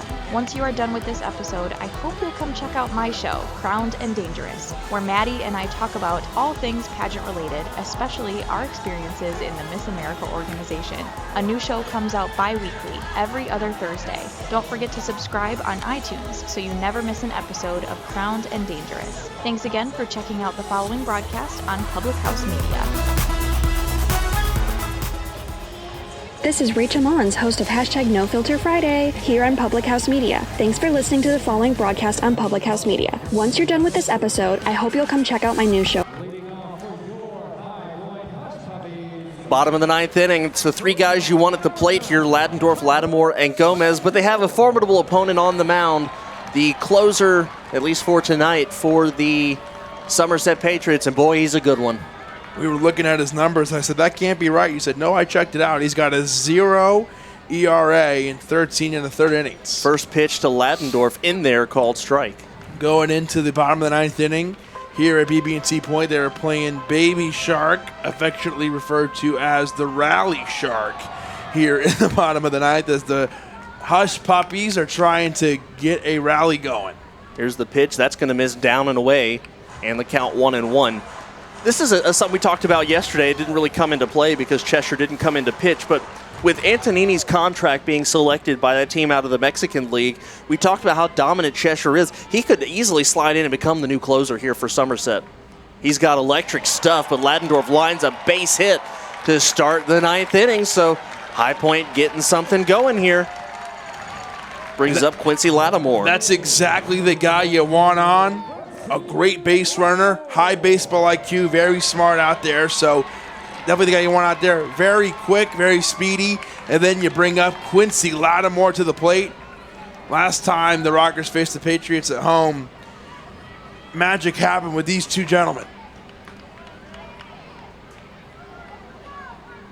Lattimore 1 for 3 with a single tonight. Cheshire's first pitch in there, called strike, count 0-1. Now, we've been talking about the new rules all night. This is where they kind of come into play and the one that doesn't get enough play is where you come off the bat, where you come off the rubber, as you said. It makes it easier to steal. We could see that come into play here. You don't want to get thrown out at second if you're Ladendorf, but a big opportunity to move over. That pitch, a called strike, 0-2. Yeah, Jonathan Cheshire's motion to the plate is not a particularly fast one. You can get a couple of steps on that motion if you're a High Point base runner. We'll see if Jamie Keefe wants to take that risk or not. Granted, Ladendorf's run doesn't mean much without another one behind it, so you got to keep that in mind as well. Both are important. Here's the 0-2 to Lattimore. Infield looking to turn 2. Cheshire steps off, trying to see if he can get Tyler Ladendorf to tip his hand, but he did not. And if you're Quincy Lattimore here, you just wait for your pitch. You're in an 0-2 count, but you just got to wait. Look for something good here and try to stay alive. Here's the 0-2. Swing and a miss. Got him chasing an off-speed pitch out of the zone. Strike 3, out number 1, brings up Hector Gomez, who is 0 for 3 tonight. So as we say in the baseball world, Hector Gomez is due. You would think. I agree with that statement. This is a great hitter. 42 RBIs on the season. A guy who can step up in clutch spots and hasn't had a hit today. You feel like the ingredients are there. 296 hitter on the year. Law of averages says this is his turn. That one in there for a called strike, and the count 0-1. Again, these two teams squaring off 2 o'clock tomorrow. We come on the air at 1:30 on Spreaker, YouTube, and My48. Excited to be on the world of television tomorrow. To display, show you guys what you can get in High Point Rocker baseball. Here's a chopper to third, Kindred to second, 1. The throw on to first in time. And just like that, the rally is snuffed in a 5-4-3 double play that takes care of things here in the ninth inning. And the Somerset Patriots defeat the High Point Hush Puppies by a final score of 4-2. Well, I guess it's a good thing, Kevin, that I was transitioning into the information for tomorrow's game, because if you're High Point, it's on to tomorrow now. And Cheshire, how about that? Comes out, has a big inning there, and right when it felt like the Hush Puppies were getting something going, they get a leadoff hit with Tyler Ladendorf. You get a man on first with no outs, and you got to give credit to Chester. He hangs in there. He gets an out, and then he's able to turn that into a double. He gets a strikeout on Quincy Lattimore, and then turns in a double play to end it. And as you shift your focus to Sunday, which is what the Rockers will do, and Rockers fans will do, and Hush Puppies fans will do, it sets up a huge game tomorrow. We're talking about how important this series is when you look at the wild card that does come into play, and you look at this, a split series, winner decided tomorrow. That's big time. Yeah, and you look at the standings, again, just something we'll keep an eye on. Somerset and High Point flip-flop back and forth. Somerset now a half game ahead of High Point in the overall wild card standings here. Of course, we're Also keeping an eye on the Long Island Ducks game just to kind of see how it looks. Ducks still lead in that one, so again, we are keeping an eye on the wild card situation because of it. But Kevin, looking back at this game tonight, what is your defining moment that basically allowed this game to end the way it did? What is your big moment that defined this game? Defining moments when Will Kendrick gets hit by the pitch, and in the sixth inning, and then because there was 2 strikeouts, there was 2 outs, and it looked like the Hush Puppies, were going to get out of the inning, and then hit by the pitch is Will Kendrick, and then Michael Ullman, who would be my player of the game, hangs in there and gets a 2 RBI double, and that inning could have continued if he doesn't get thrown out of third base trying to go for more. I would go 2 players of the game with Kushmal, who I thought was pretty sharp, and Ullman, who came in and got 2 really big runs that the Patriots needed. Yeah, I think my moment that really defined this game was actually an inning later, because the Hush Puppies pick up a couple runs in the bottom of the 5th inning to make it a 1-point game. The 2 wild pitches by Paul Clemens is what I'm looking at there. They had a chance to get out of that inning without giving up a run. They still have the momentum, but Clemens' inability to find the strike zone a little bit in that inning, I think, is what hurt them. At least it shifted the momentum back into the favor of Somerset. I think we're both right. What do you think? Why not? No, I agree with you. I'm just messing with you. I agree with you. Those middle innings, in general, just to be broad about it, they all played a role. And to your point, Kendrick, Ladendorf gets on in a one-run game, and that feels a lot different because you have less work to do. The fact that you can bunt with 2 strikes, that plays a big role. So a lot of things come into effect there when you have if it was a 1-run game. But bottom line, it wasn't. Chester comes in, and one of the things we talked about yesterday, and I talked about it with Mark Schwartz off the air, he was telling me about it. He said, our bullpen, the broadcaster for the Patriots, he said, our bullpen looks a lot different, and we don't have as many weapons as we did. We had Mike Broadway, he retired. We had Antonini, who was on pace to break the Atlantic League record in saves, and he got his contract purchase. And all of a sudden, the Somerset Patriots have to look at their bullpen and go, okay, what are we doing here? And they still have great guys in their bullpen. That's another story tonight. Nate Rowe comes in with a great outing. And then Chester, that was a huge pressure-filled moment. Ladendorf gets on. Everything feels good. And Luis Cruz striking out the side in the 7th inning, Cruz was masterful as well. You got to give a huge shout-out to the bullpen. That was one of, if not the difference maker for me for the Patriots. And we got fireworks taken off here for tonight here at BB&T Point. Yeah, coming up right here. Do I have time to feed you one last question? Yeah, you do. All right, well, let me ask you that, and you can feed into your final thoughts here after this question, but talk a little bit about Michael Bowden making his home debut here. Michael Bowden, 5 strikeouts in 4 innings. Really impressed with what we saw at him tonight. No, if you're Michael Bowden, a lot to be excited about. If you're the Rockers, a lot to be excited about the future of Michael Bowden on your team. Like you said, a great outing. We talked to Jamie Keep before the game, and he said 50-55 pitches. Who knew that was going to be 4 innings? And I think he only let up 1 or 2 hits, no runs. I mean, he was outstanding. So that's a positive you can take from this experience tonight. Got to be thrilled about Bowden. And my final thoughts is just what a big game tomorrow is going to be. The series split. Tomorrow decides who's going to win the series in a season series that means so much when you look at the pennant race for the second half and if the wild card comes into effect. So a lot of things to think about when you look at tomorrow. We're enjoying some fireworks. Feel free to enjoy them on the YouTube stream, and it's going to be a big one on Spreaker, on YouTube, and on My 48. Patriots Rockers coverage was at 1:30 tomorrow. Absolutely, and a couple things to wrap up with here. Ryan Kushmal, the winning pitcher, improves to 3-3 on the year.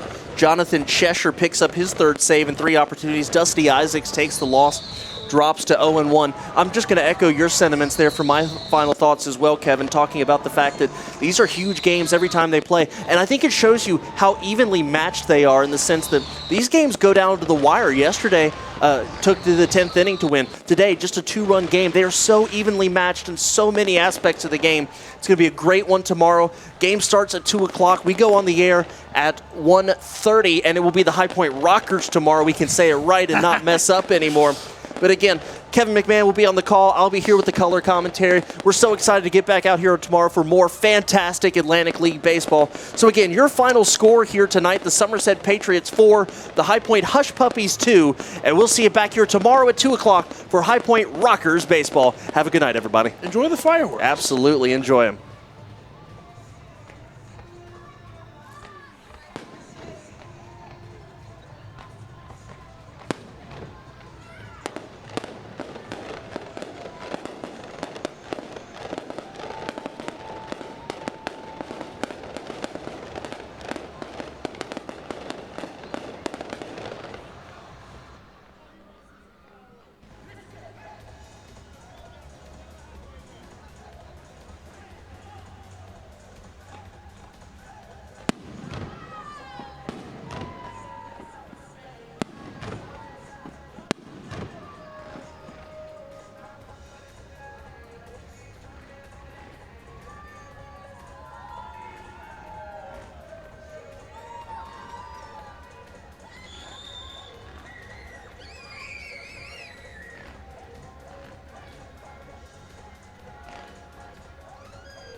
show, and thank you for coming out to BB&T Point this evening.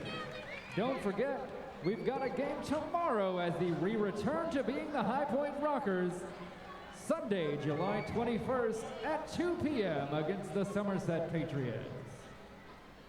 We hope to see you back at BB&T Point again very soon, and as always, Hush Puppies fans, please drive home.